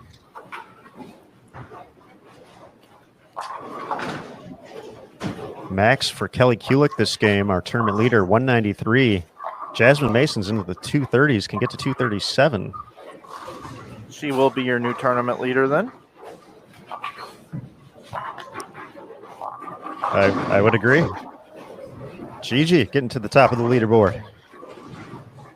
Last week we saw Verity Crawley bowl the highest score on the night block on the second round of qualifying. And we didn't see her come in the next morning and be able to do what she did the night before. However, Gigi Mason today, last night, she did have the high block, as we talked about on the top of the show. She bowled 1438 for her 6 games. And she's picking right up where she left off last night, able to continue it through this morning. Switched over. Final shot for Clara. She's going to get north of plus 400, 279. Good for you, Clara. Missed the cut last week, bouncing back this week, and is a force to be reckoned with. And Julia Bond just put up back-to-back 240 games as well. And just to close out that conversation on confidence, let's take, for example, Shannon O'Keefe, who's bowling, 2-0 this game. She's got 2 strikes in the first 10 frames and all the rest spares. She's going to go to the next pair with confidence, even though she shot a low game, because she knows that game she had to play defense. She had a pair that she didn't really like what her look was, but she grinded it out, and she's going to go to the next pair thinking, hey, this pair is going to be better, and I'm going to shoot 260 on it. But sometimes you hit a pair like that, and you don't think you can bounce back from it, and it affects your confidence. So the reason why Shannon O'Keefe's great is because she's always aggressive, but she also knows when to be patient and when not to take a risk that's going to knock her out of the tournament. So this game that she's bowling right here is a perfect example of how to manage your confidence. She leaves a flat 10 there. She's obviously frustrated. This was a tough pair, but she didn't shoot herself out of the tournament this game. But she's not going to be less aggressive next game because she caught one bad pair. And that's the difference between a player, who's at the elite level and somebody who's, trying to fight their way, into the mix. Is, that player who's trying to fight their way into the mix might look at this game and say, well, I'm just not going to be as aggressive, or I can't be as aggressive because I lack the confidence. Really nice bounce back by Lindsay Boomershine. I won't say what her last game score was, but let's just say that she did get the Century Award and then some here. So nice bounce back there for Lindsay. I believe it was 6 or 7 red circles up there that game. Well put, by the way, JT, in regards to the confidence thing. Well, you see it spending a lot of time with players like Walter Ray Williams and Jason Belmonte. They always know there's a 270 right behind whatever they just did. Whether they shot 160 or whether they shot 270, they know there's another 270 coming. And they have faith and belief in their ability to do that. And that's what you have to have out here in order to succeed. You have to believe that the next game is going to be 270. I'm not really liking what I'm seeing out of Polhowski here the second half of the game. I mean, she's only going to be in the 2-0s here. 201 if she fills it up. Missed a single pin spare early in the game, had a split towards the end of the game. Just a four-bagger in the middle of the game to kind of bail this thing out. But I think she's got a much better ball reaction than 201 right now. 222 in the books for Abby Ragsdale. She's going to get to plus 174, creeping closer to the top 12.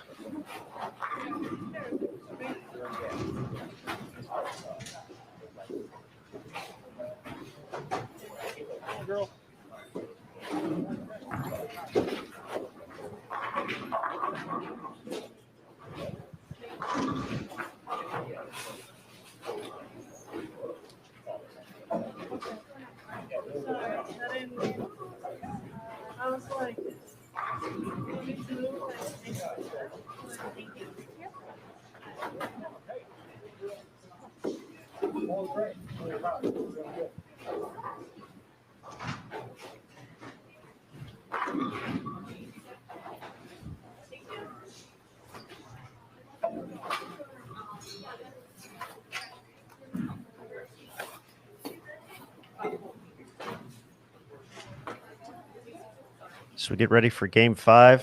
Mike, how you feeling about oh, you made the switch. All right.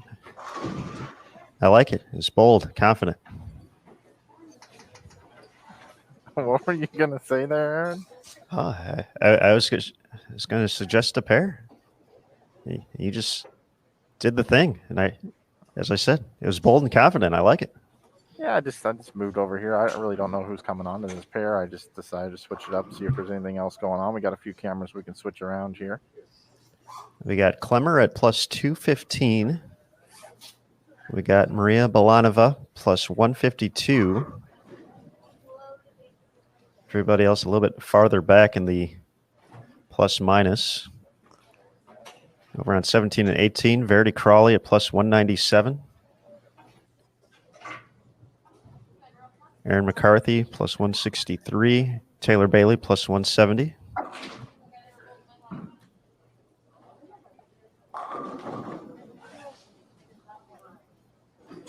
Our new tournament leader, Jasmine Gigi Mason, at plus 450 on 25 and 6 with Kelly Kulik.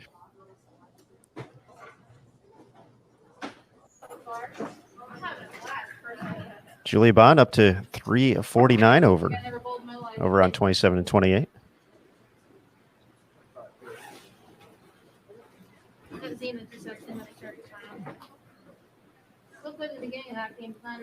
Shannon Pluhowski.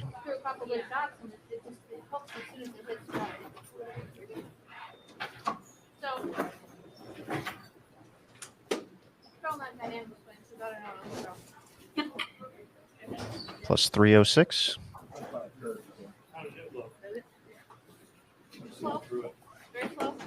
Diana, 251 over. This is a very awkward break in the action. Well, I'm extremely hungry for scores right now, and I just ordered my score dash, and my driver said he was here, but I don't see him yet. He's coming. He's coming. I am ready to eat these scores. Well, while we get hungry for scores, let's take a look at the schedule for the PWBA Tour for 2021. Moving to the Greater Cleveland Open next week, followed by the Queens. Continue in May, the BVL Open in New York, Albany Open, Greater Nashville Open, Louisville Open, the Lucy, the Striking Against Breast Cancer Mixed Doubles, the Summer Classic Series coming back to the ITRC, Spokane, Washington, a new stop on the tour, U.S. Women's Open, and then finish up with the Fall Classic. Find that and more on PWBA.com. Mike, I know you got the numbers. I do, but something looks off.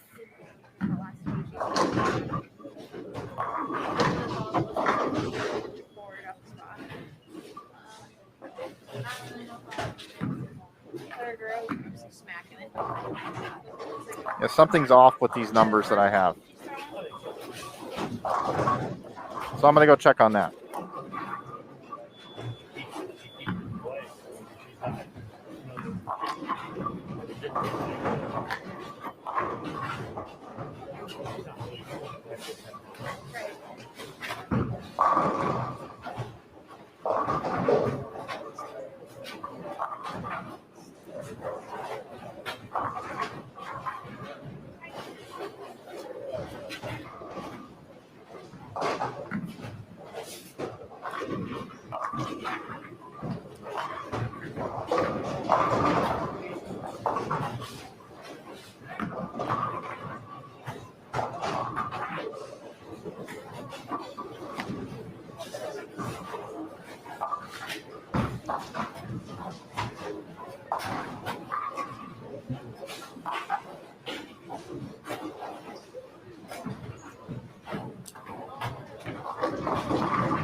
All right, guys, that was my bad on the.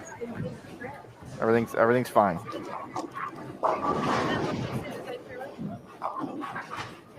So you have to change that rating on your ScoreDash app. Well, my driver gave me the condiments that I needed there to make sure that I was that I had everything I needed there. I just wanted to double check. Sometimes when I see things, I just want to double check numbers. Okay, I think I'm ready to go. New tournament leader, as we talked about, GG Mason, plus 450. Now in second is Kelly Kulik at plus 423. In third is Clara Guerrero at plus 411. So those three, 411, 423, 450, those are your top three.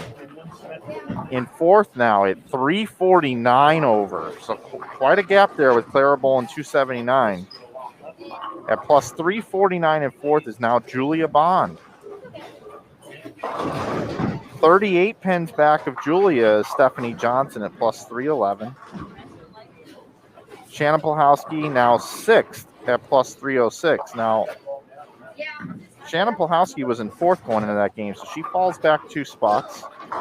At plus 259 is Liz Johnson now in seventh. At 251 over in eighth is Diana Z. Ninth at plus 250 is Dasha Kovalova. 10th is Liz Culkin. She bowled 200, guys. She bowled 209. That breaks the streak of 5 consecutive sub-200 games. She's plus 246. 11th is Brianna Klimmer at plus 215. And then 12th is Shannon O'Keefe at plus 201. 4 pins out, JT. Verity Crawley is in 13th at plus 197.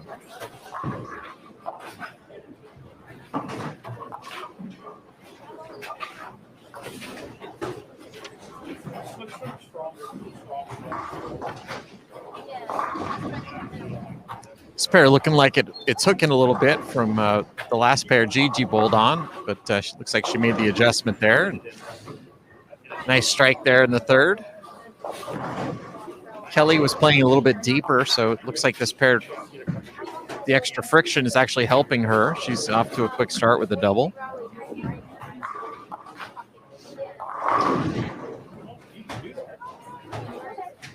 Julia's last 2 games, 246, 247. Captured her first career regional title back in 2019 at Sun Valley Lanes.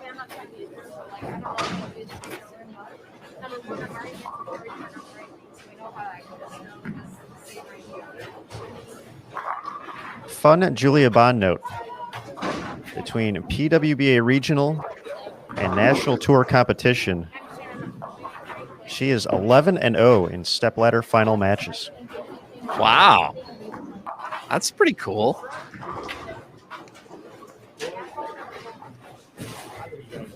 Guys, the 12th place number went down from 206 to 201.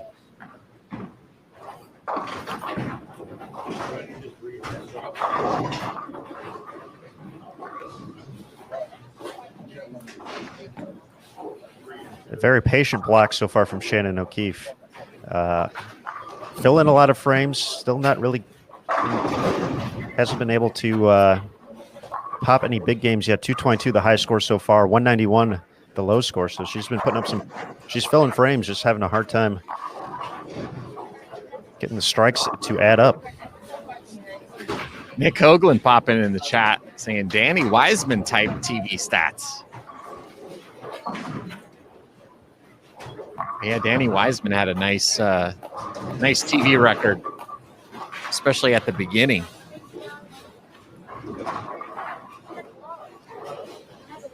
Didn't TJ go on a pretty crazy run as well? TJ had a nice run. Jim Pensack Oh, yeah. had a nice run. Sean Rash had a nice run to start his career.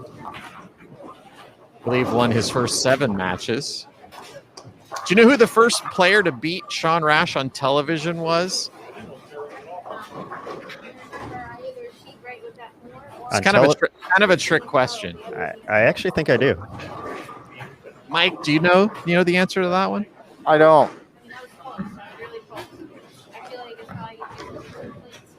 Let's let the chat have a crack at that one. And it's a trick question. I think I know. I think I got this one. Wasn't an official PBA event.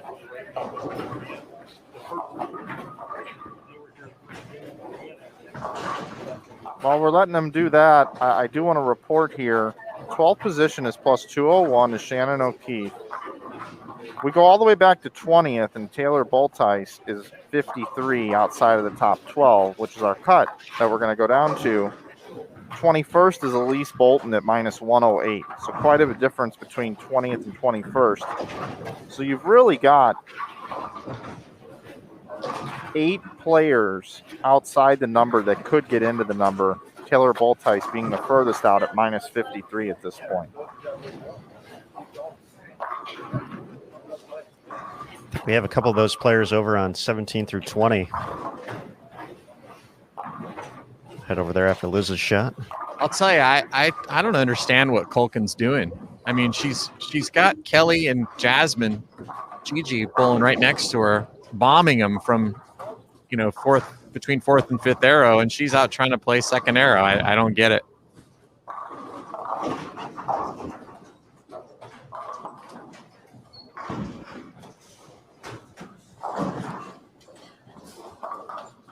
So players in the mix here, all on the outside looking in. We have Verdi Crawley in 13th at plus 197. We have Aaron McCarthy at plus 163.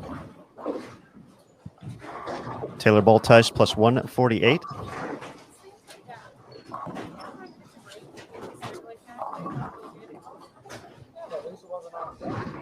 Looking for a big game here. Less than 2 games left to go.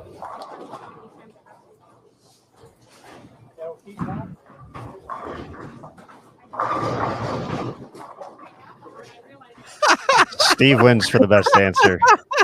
It is fantastic. It was not Jim Stefanich, Steve.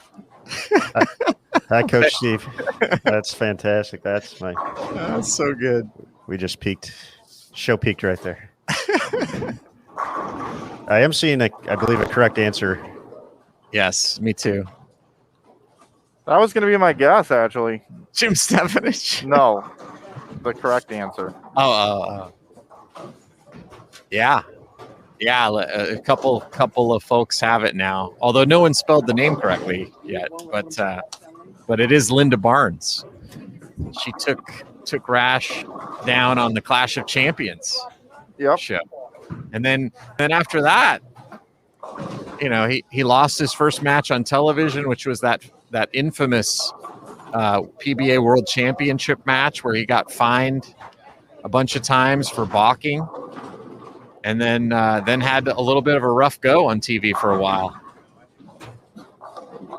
Obviously, has since turned it around.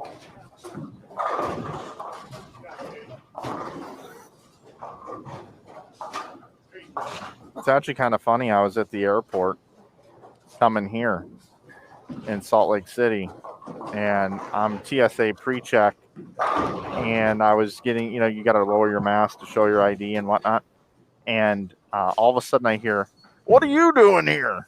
I turn around, it's Rash. He was at Storm doing a visit, and he goes, "Where are you going? PWBA, I guess?" I said, "Yeah." So, "Well, have a good tournament." But you too. See ya. So I just saw Rash a couple days ago at the airport. He has had the most interesting television career, I think, of any bowler in history.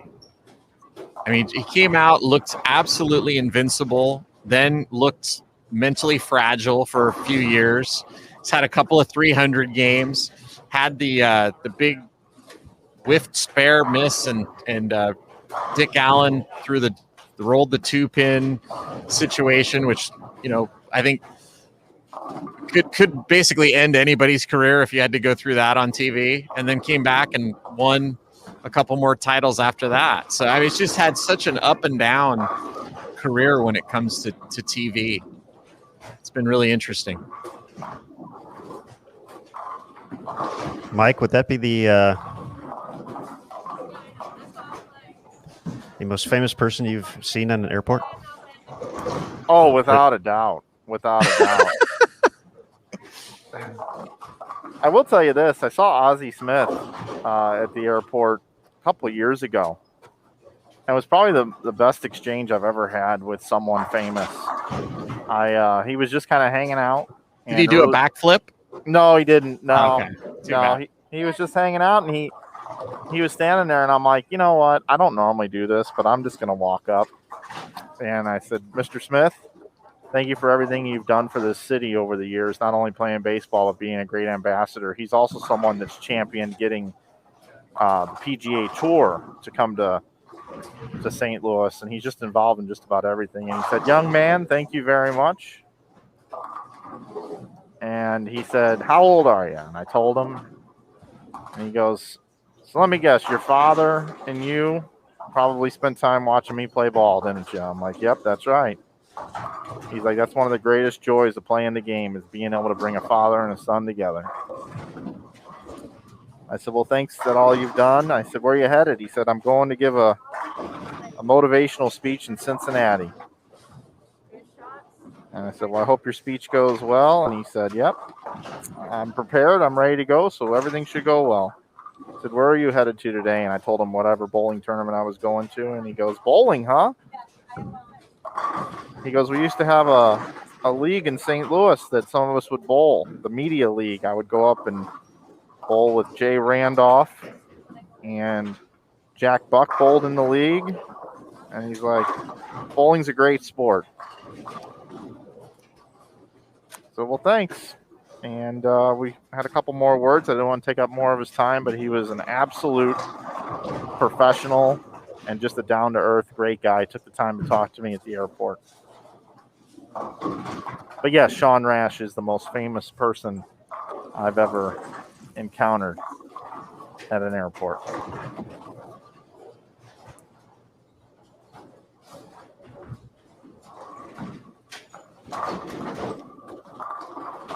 It was an excellent story. Shout out to Ozzie Smith. The Wizard. Great last name as well. That's true. We had a big three-bagger there from Taylor Bailey once again on the outside looking in. Yeah, she is. I was kind of looking at her.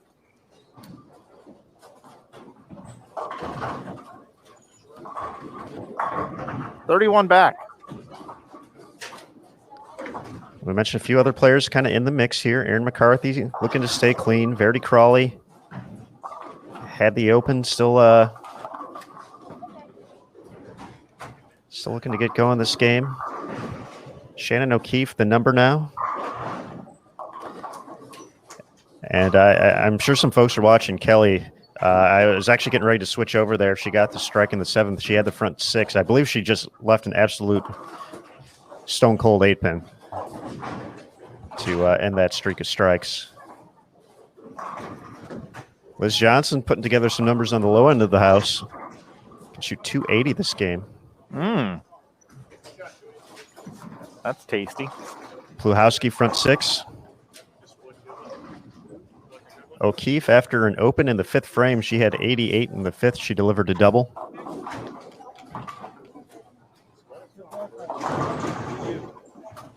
Birgit, she's right in the mix as well. Clean with the double in the 5th and the 6th. Big shot in the 8th here for Taylor.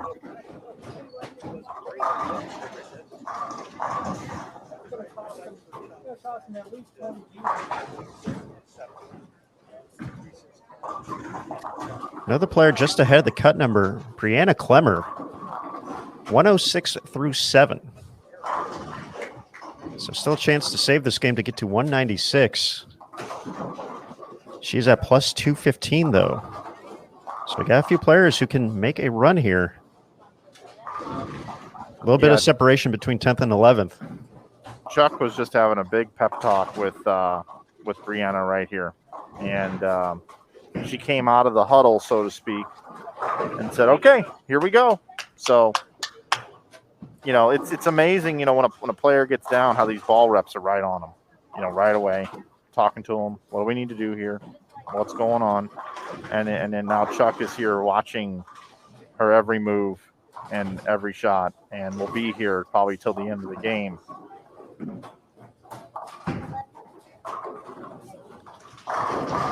Taylor's 9th frame, Verdi's 9th frame.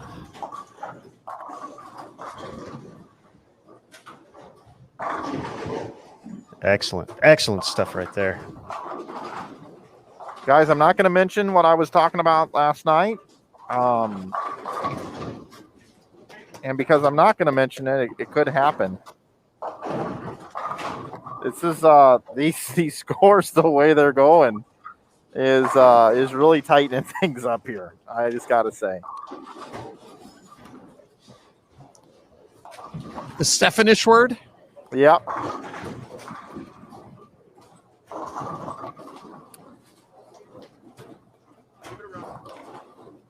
Yeah, when those of you who missed out last night, whenever Mike suggested there might be a tie, I brought up Jim Stefanich to change the subject.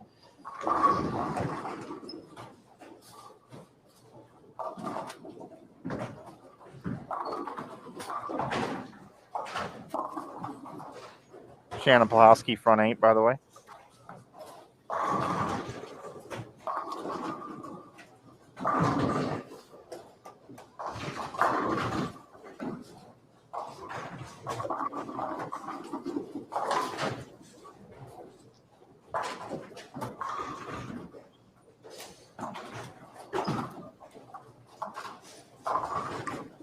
I tell you, I mentioned that I thought Liz Pulkin was playing him wrong. Ever since I said it, she's thrown a 5-bagger. So maybe I spoke too soon.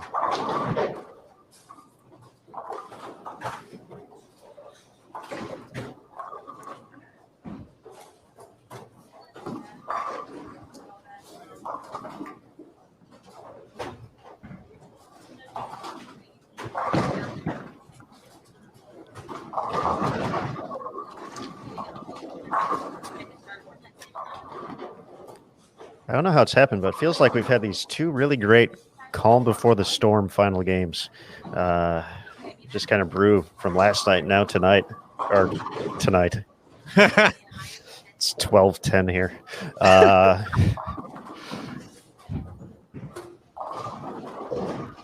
It's getting late early. Great shot to ring the 10 there to kick off the 10th. Typing with my pen. 2:25 still out there for Bailey. Crawley can get to 2:37. She's getting ready for her first shot of the 10th. Klemmer, max score now of 186.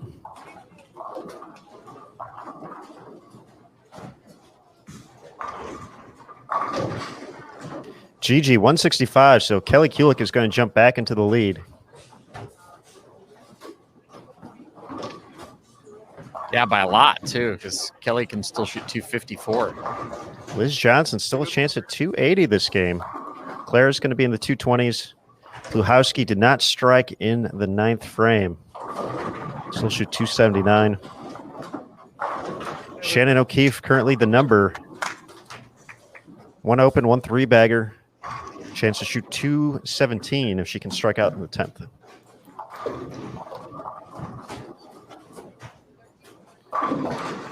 Taylor Bailey can shoot 225, but she could have used that double in the 10th there. And on the inside, potentially dropping here is going to be Dasha Kovalova on 13 and 14. She's getting ready for her 10th frame. If she does not get the first hit, she's going to be in the 150s max. Wow. That would drop her to right around the plus 200 mark. And shake things up. That put another player right into the mix by the number.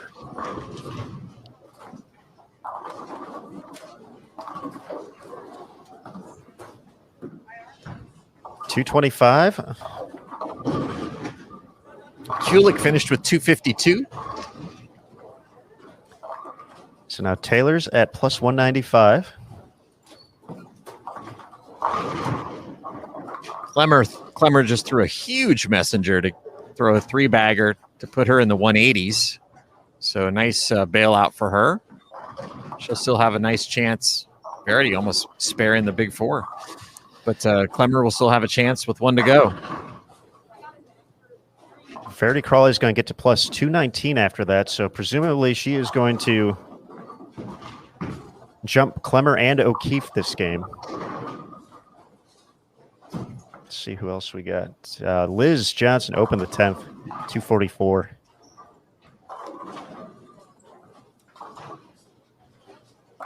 Yeah, and even though, it's not going to be likely that, the 12th place player is going to have a good chance to make the show because the show number is starting to get pretty far out there. There's still a huge difference in the drop off of points between 12th and 13th place.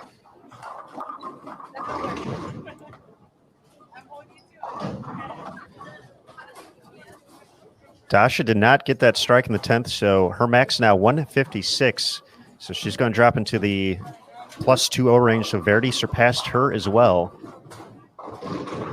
Birgit can shoot 202, so she's still going to be outside the number looking in.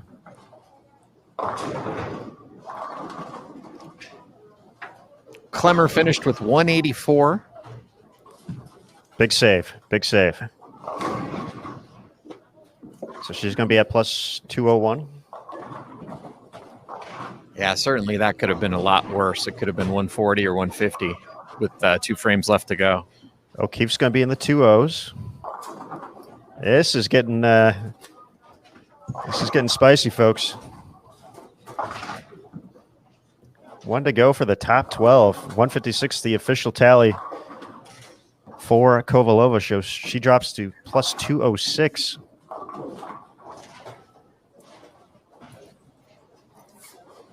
$205 for O'Keefe. She's at plus 206. Oh, ho, ho.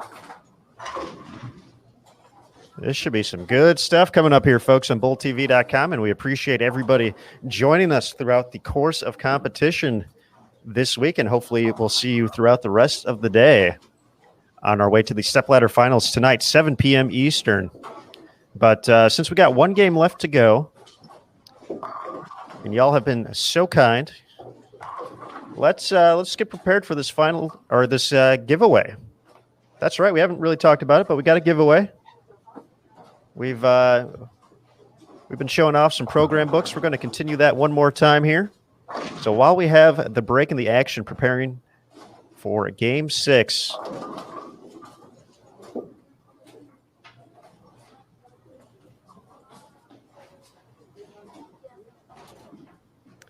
let's go ahead and do this giveaway. So how about as soon as we see some names pop up here on 17 through 20, we'll get it running. All you have to do is wait for You'll first see a prompt in the bottom left-hand corner of your screen. The giveaway will begin soon. There'll be a countdown, about 60 seconds. And then you'll have a new prompt up there.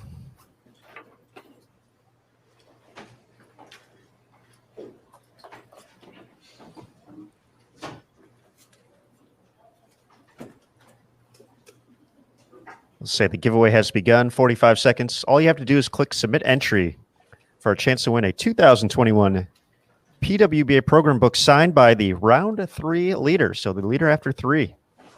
So it could be signed by Kelly Kulik. We're gonna send it to Mike real quick. That's what it's all about right there, folks. Programs. Get your programs.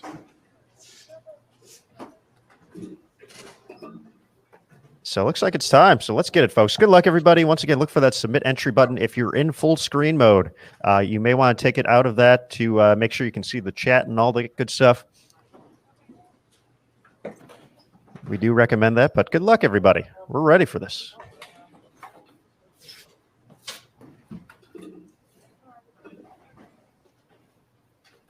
We were talking about those celebrities earlier. You know, would you ever get nervous around certain celebrities? And I do have a few celebrities that I would actually be nervous around.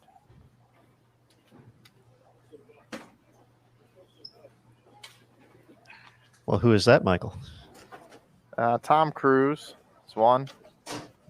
And Mark Hoppus and Tom DeLonge from Blink-182. So I would pose the question to the chat. Is there any professional bowlers that would make you nervous to be around or bowl against? Show us who you got.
Big congratulations to Sharon for winning the signed program book. So Sharon, our marketing team will reach out to you early next week to redeem your prize. So congratulations and thanks again to everybody for participating and being a part of the Bowl TV community here at the 2021 PWBA Lincoln Open, Sun Valley Lanes, Lincoln, Nebraska. This is it, folks. The final game of round 3. We're going to go from 32 players down to 12.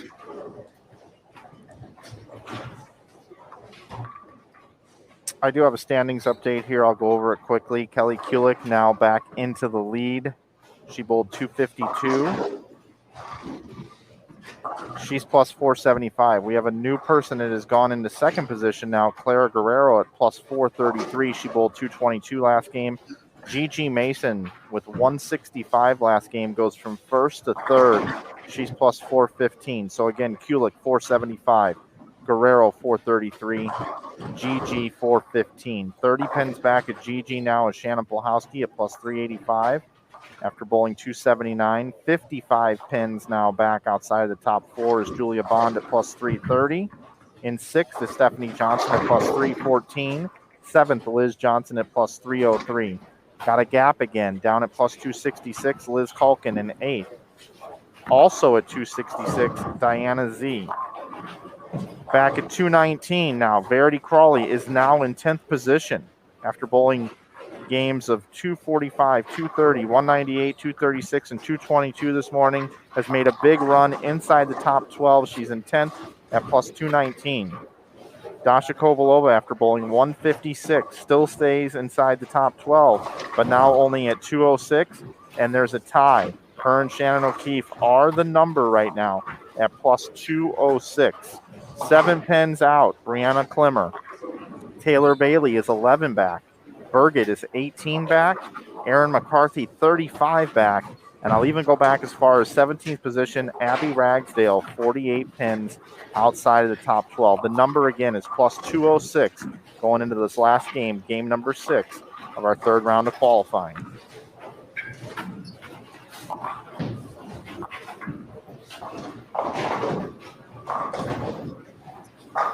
Getting a look at a couple of the chasers here. Erin McCarthy and Taylor Bailey on 27 and 28. And Verity Crawley, who's in the cut, missed the 610 in the second frame. Kind of an unforced error. JT, you said she's in the cut. 13 pins ahead of that tie for 11th, which is Dasha and Shannon O'Keefe. Verity at plus 219, Dasha and Shannon at plus 206.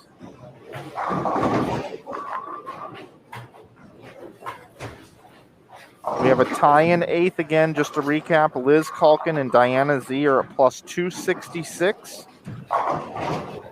So that's 47 pins ahead of Verity Crawley. So in my opinion, 9th and up right now are pretty much locked into the top 12, barring a disastrous game.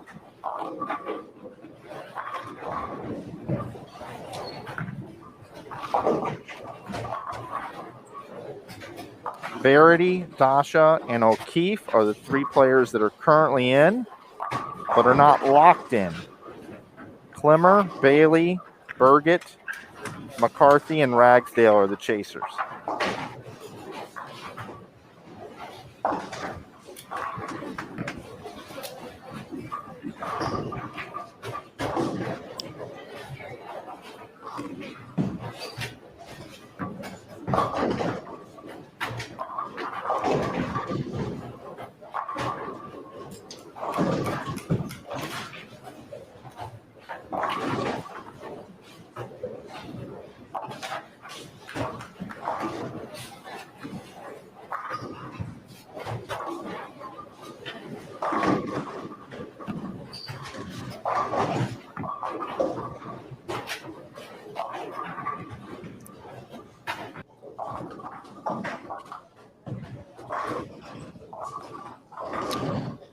Not a surprise here. Shannon O'Keefe has started with the front 3.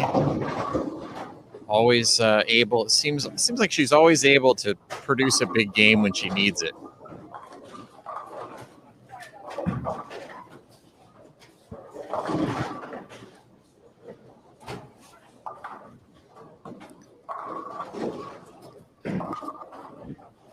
Mike mentioned kind of all the players chasing. As far as pairs, we do have most of them covered here. A lot of them in the 20s, so those are all available here on bowltv.com. Crawley on 25 and 6, Kovalova on 21 and 22, O'Keefe 19 and 20, Bailey and McCarthy on 27 and 28, Birgit and Abby Ragsdale on 23 and 24. The players on the low end of the house right now, a little bit longer shot, Maria Balanova on 7 and 8, and then Klemmer, first player out, on 9 and 10.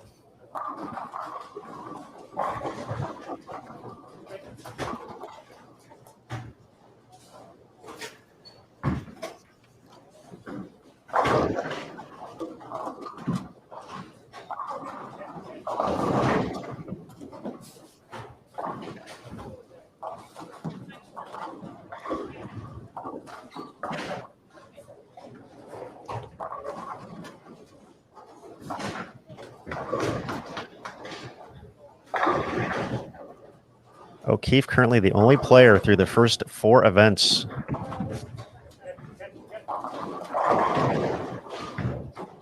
To make the top 12 in every round, or in every event.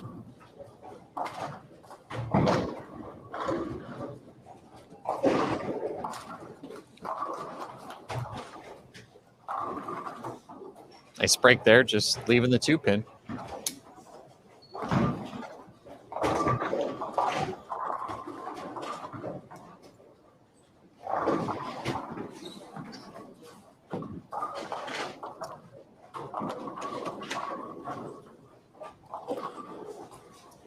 And with the spare, she'll be in good shape with Dasha Kovalova getting off to a slow start here in game number 6 of the day. Taking a quick look around live scoring.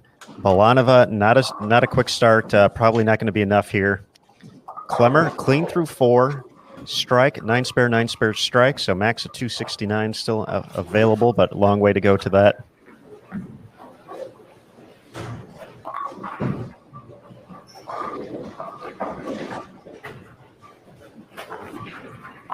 Tolkien and Diana Z currently they're bowling okay. There's nothing disastrous through 4 frames from either one of them. So they are plus 266 each. Just keeping an eye on that, and I'll circle them as soon as they have enough that they are in for sure. Kovalova and open to start, spare strike.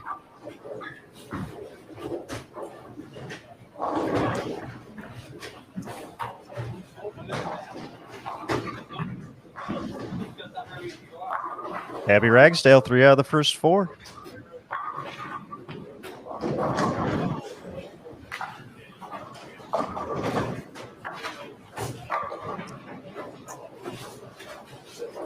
Verity's made a big jump left on this pair. Let's see if she can get her first double here on the right lane. She packed 10 back in the 4th.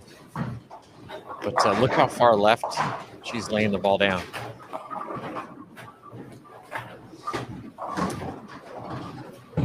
Yeah, this is a key moment, JT. You set it up perfectly. Double here definitely would come in handy, and she's got it. And I'm sure there was someone out on this pair scouting, letting Verity know that Kelly Kulik just shot 252 on this pair. And certainly looked like from where Gigi was playing, which was a little further to the right, it was hooking early on her. And she really never got a handle on the pair. But from where Kelly was playing, which is now where Verity's jumped into, she had a nice look.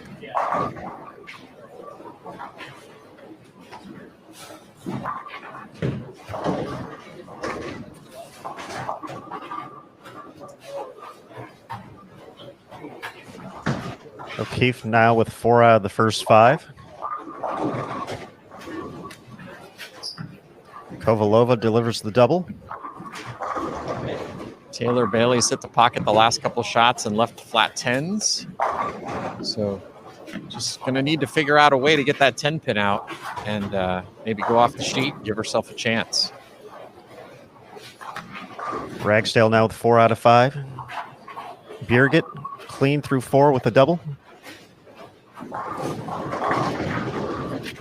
Ragsdale 48 back. She's the furthest back that I think can get there, guys. Birgit only 18 back of the number currently. Doesn't need as much. 30 more pins than Ragsdale coming into this game.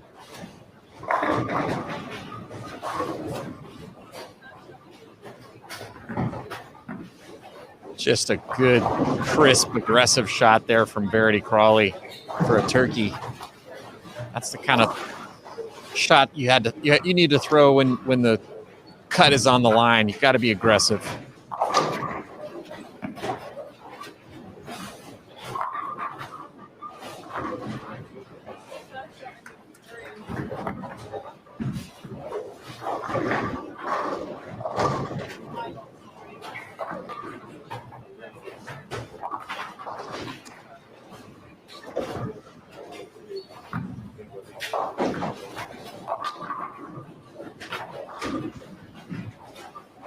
Keep in mind, every position means points and cash.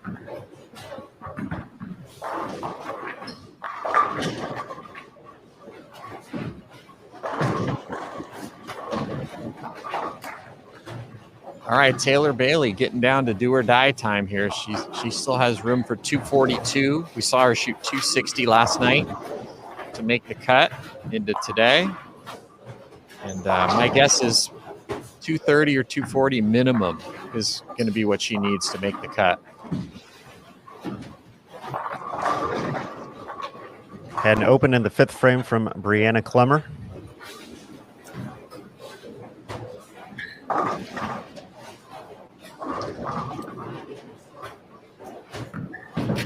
Back-to-back 10 pins. Dasha started with that open, went 9 spare, now has a triple in the 4th, 5th, and the 6th.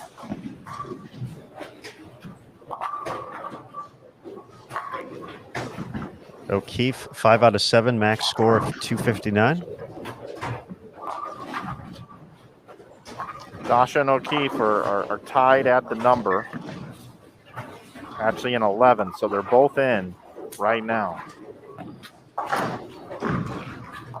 Birgit, a missed single pin in the 5th. Now looking at a spare opportunity in the 6th. Crawley looking for 4 in a row. In 10th place, looking to stay ahead. Oh man, that's just not fair. She even had a pin come across the deck.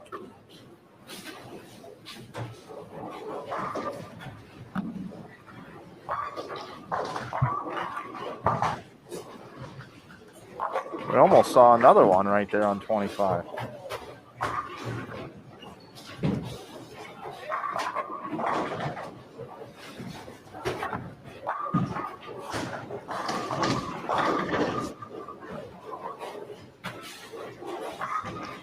Abby Ragsdale still with a max at 256.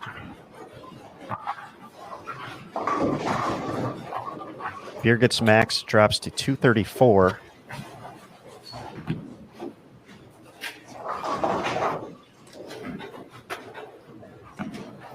With the way the scores are coming in here and kind of late in the game, Aaron McCarthy's not going to make it into the top 12, guys. 229 still out there. Would put her at 200 over. I think that's probably going to be a little bit too far back. I would agree. Clemmer on 9 and 10 responded with a double after the open in the 5th. She still has 237 out there.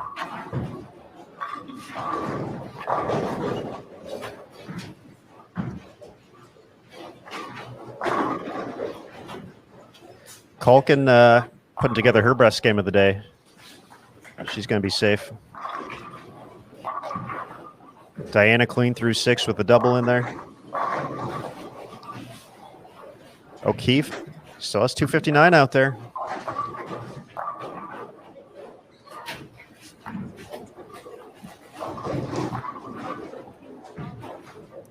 Dasha now makes it 4 in a row. Protecting the position.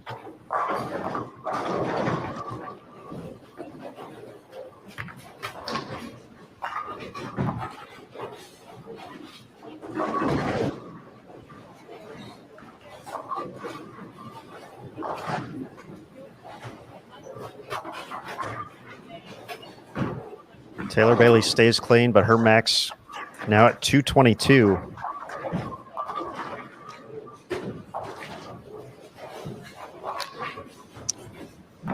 I'm very impressed with Dasha here. She had that rough game and then started off with an open frame here, and she's turned it around and thrown a 5-bagger, and she's determined to make this cut. The other thing I'm interested, when Verity left that solid 9, she came back and I gave her kind of a sympathetic look, and she just kind of looked at me and shrugged her shoulders like, yeah, I've just been kicked out of my hotel room last night. I was kicked out of the country for a bunch of months, one solid 9 pin's not going to get me down. Yeah, you're right. That's a great point. But it's funny what you can read from body language. One thing to watch for here, guys, is she's been in the pocket on this new line for four frames now, and so now she's got 2 more frames. Her last 2 shots were high flush 9 pins, and one that the 9 pin tripped out. Is she going to need to make a move here in the 9th and 10th frame, needing a couple of strikes to guarantee herself making this cut? So I would certainly watch for a 4 pin or a 4-9 or a ball going high if she doesn't make the move. Right now, I think if Verity can find a way to stay clean, I think she's going to be safe. Just with the way we're trending here, she'd be in the plus 220 range. Klemmer cannot get to that. Klemmer's max this game is 215. Kovalova and O'Keefe going to be north of 200 here. They're going to move on up. Taylor Bailey can get to plus 217.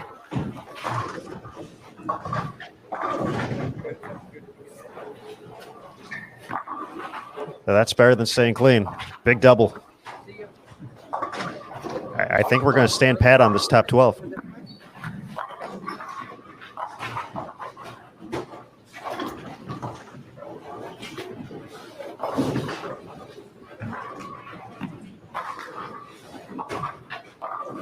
O'Keefe did not strike on her first shot in the 10th. But even with the miss, she'd be in the 220s. Spare 230s.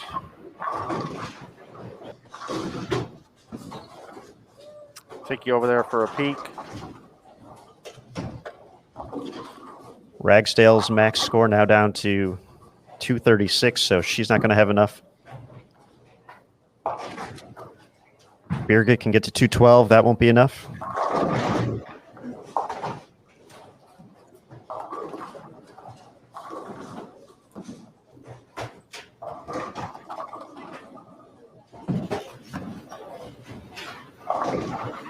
Well, Taylor Bailey's about to get up. She can still shoot 222. That would get her to plus 217.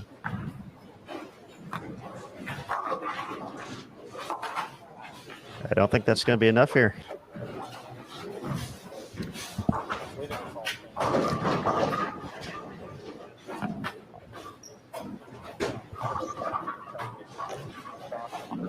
O'Keefe's going to be high 230s. Yeah.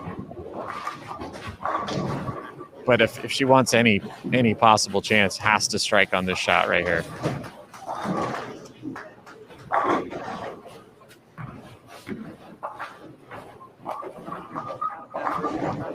Can't shake the 7 out. So good week for Taylor Bailey. She's going to come up just a little short on making the top 12. And Verity getting up here in the 10th has a possible 237.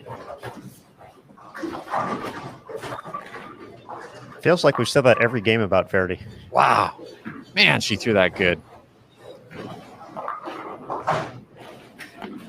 I think she's going to be safe, though. She's already 2 O's. That puts her plus 220. Dasha got the strike in the 9th. So she's even in the 220s with an open. And guys, I do think Verity made a little move on that shot just to guard against, big 4. And that's why she rung a 10. But it was a smart move. O'Keefe is in the clubhouse at plus 244. She bowled 238.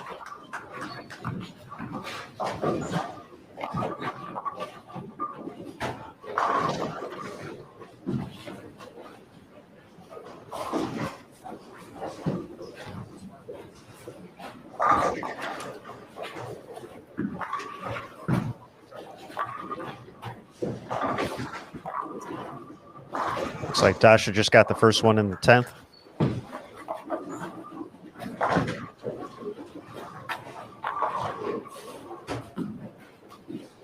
So Verity's going to be in the 2 teens. Taylor 200 even. She's going to finish at plus 195 for her event. Brianna Clemmer 204, so she'll be at plus 203. That's not going to be enough.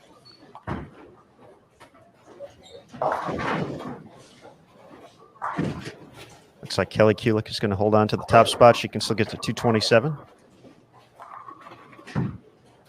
Verity finished here with 216, so plus 235. I think Verity's going to be the number at 235.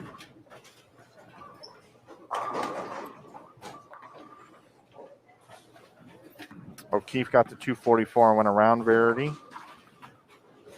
We're watching Dasha finish up here.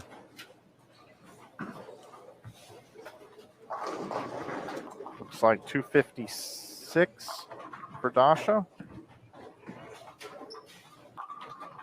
So plus 262 for Dasha Kovalova. So unless somebody could get around 235, which Brianna Clemmer, Taylor Bailey did not, Birgit did not, and Clemmer, have you checked the score? 204. That was her final score? Mm-hmm. Okay. She gets the plus 203. Diana stayed clean. She's on a 2-0 pace. I think for a lot of potential excitement that ended up being the players who were ahead did what they needed to do in the final game to secure their spots. That's what the best players in the world do. Yeah, they stepped up. They stepped up. The three players that were at risk: Verity Crawley, bowled 216, O'Keefe, bowled 238, and Dasha, bowled 256. And nobody could muster up 240 or 250 to make a run by Clemmer, Bailey, Birgit, and the supporting cast.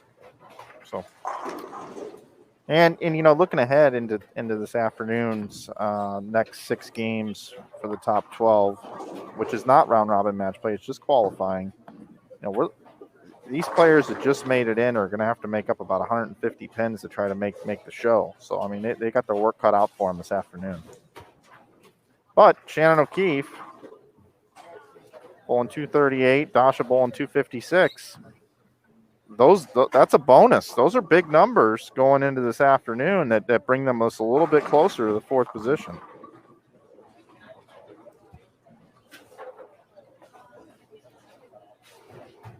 All right, with competition wrapping up, we are going to go ahead and bring Verity Crawley here to Bowl TV. Hello, everyone. Hey, Verity. Nice finish there. By our account, we think you're going to be the number here to make the top 12. Talk about how this block progressed for you. You made a move to make it into the top 12. Just what was the game plan heading into today? To strike a lot. That was genuinely my game plan.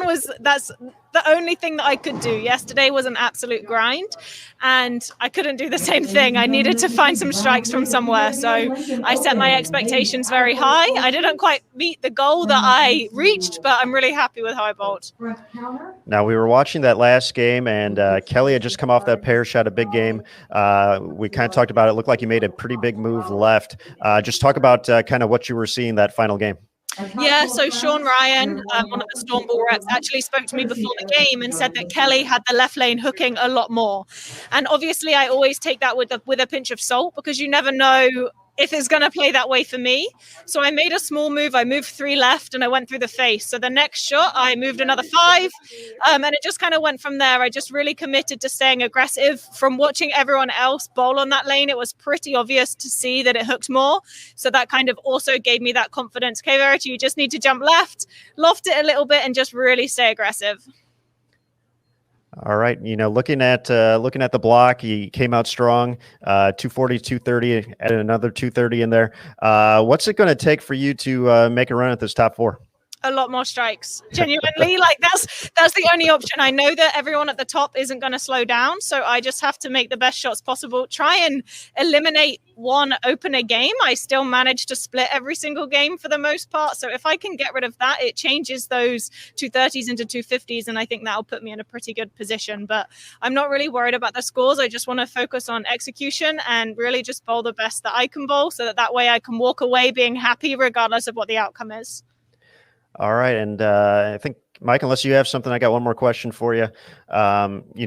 Obviously, you had the 3-week training session you told us about on the PWBA podcast to get ready, and you got a pair of top 12s at least now to show for it.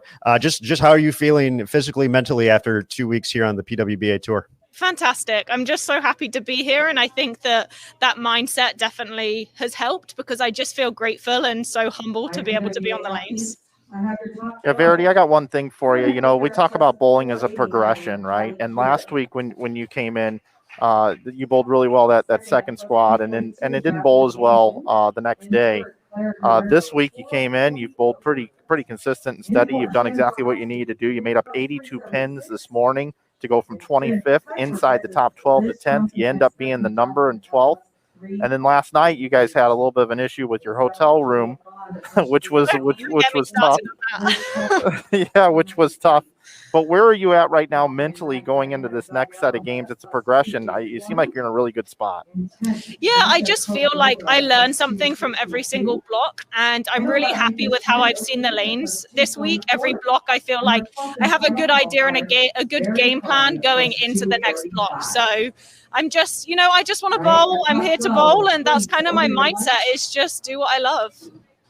Well, it's been fun watching you, and thanks for spending a little bit of time with us. Thank you. Thanks Verity. Put bowling balls on transport. Please see Cecil. All right, Mike. She's in a great spot, man. She's mentally in a good spot. You know, even if she can't make up the pins to get to the top 4 this week, because that's going to be a tall order. I look for her to continue to build in this progression and make a show here in the next couple of weeks. I was very excited to watch Verity compete this season prior to, the issues with the visa and missing on the Kickoff Classic series. Just everything she had been doing in preparation for this season. I was expecting big things. Prior to the start of the season, I wrote her as being kind of the next Dasha Kovalo, who's going to be the next player to break out with a couple of wins. I thought this year was Verity's year, and it's great to see that even with the layoff, she has been able to continue strong here.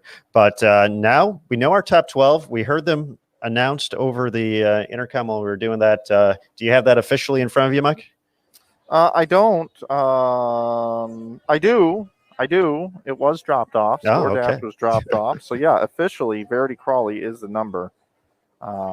And she bowled 38-35 thus far in this event. A lot of pins knocked down there for Verity. Shannon O'Keefe in 11th, Dasha in 10th, Diana Z in 9th, Liz Culkin in 8th, Julia Bond in 7th, Stephanie Johnson tied for 5th with Liz Johnson, Shannon Plahowski inside the top 4, Clara Guerrero 3rd, Jasmine Mason ended up 2nd, and Kelly Kulik 1st going into this afternoon's qualifying round number 4 with the top 12.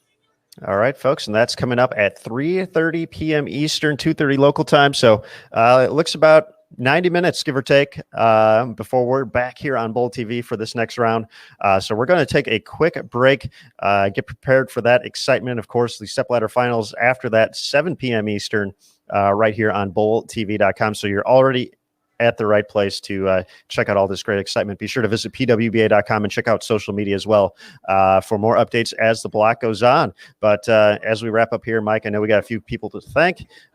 Please let us know who. Yeah, coming up here, don't forget to join us here in just a little bit, as Aaron just said. But yeah, this wouldn't be possible without some of our great partners and those that support the PWBA and make this thing happen. The BPAA and the BPAA board, the United States Bowling Congress, and the USBC board. Of course, the great players for providing competition for us out here on the lanes, and it was exciting here this morning, and it's going to get even better throughout the rest of the day, so we do hope that you join us. And, of course, we also would like to thank Kegel, the official lane maintenance supplier of the PWBA Tour. So for Aaron Smith, for Jason Thomas, for Caitlin Nelson, and to Neil Milligan here on site, I'm Mike Flanagan. Thanks for watching today. We'll see you in a little bit. Remember, on bowltv.com, bowling lives here. We'll see you in a little bit, everybody. I want a big new pasta. Oh no.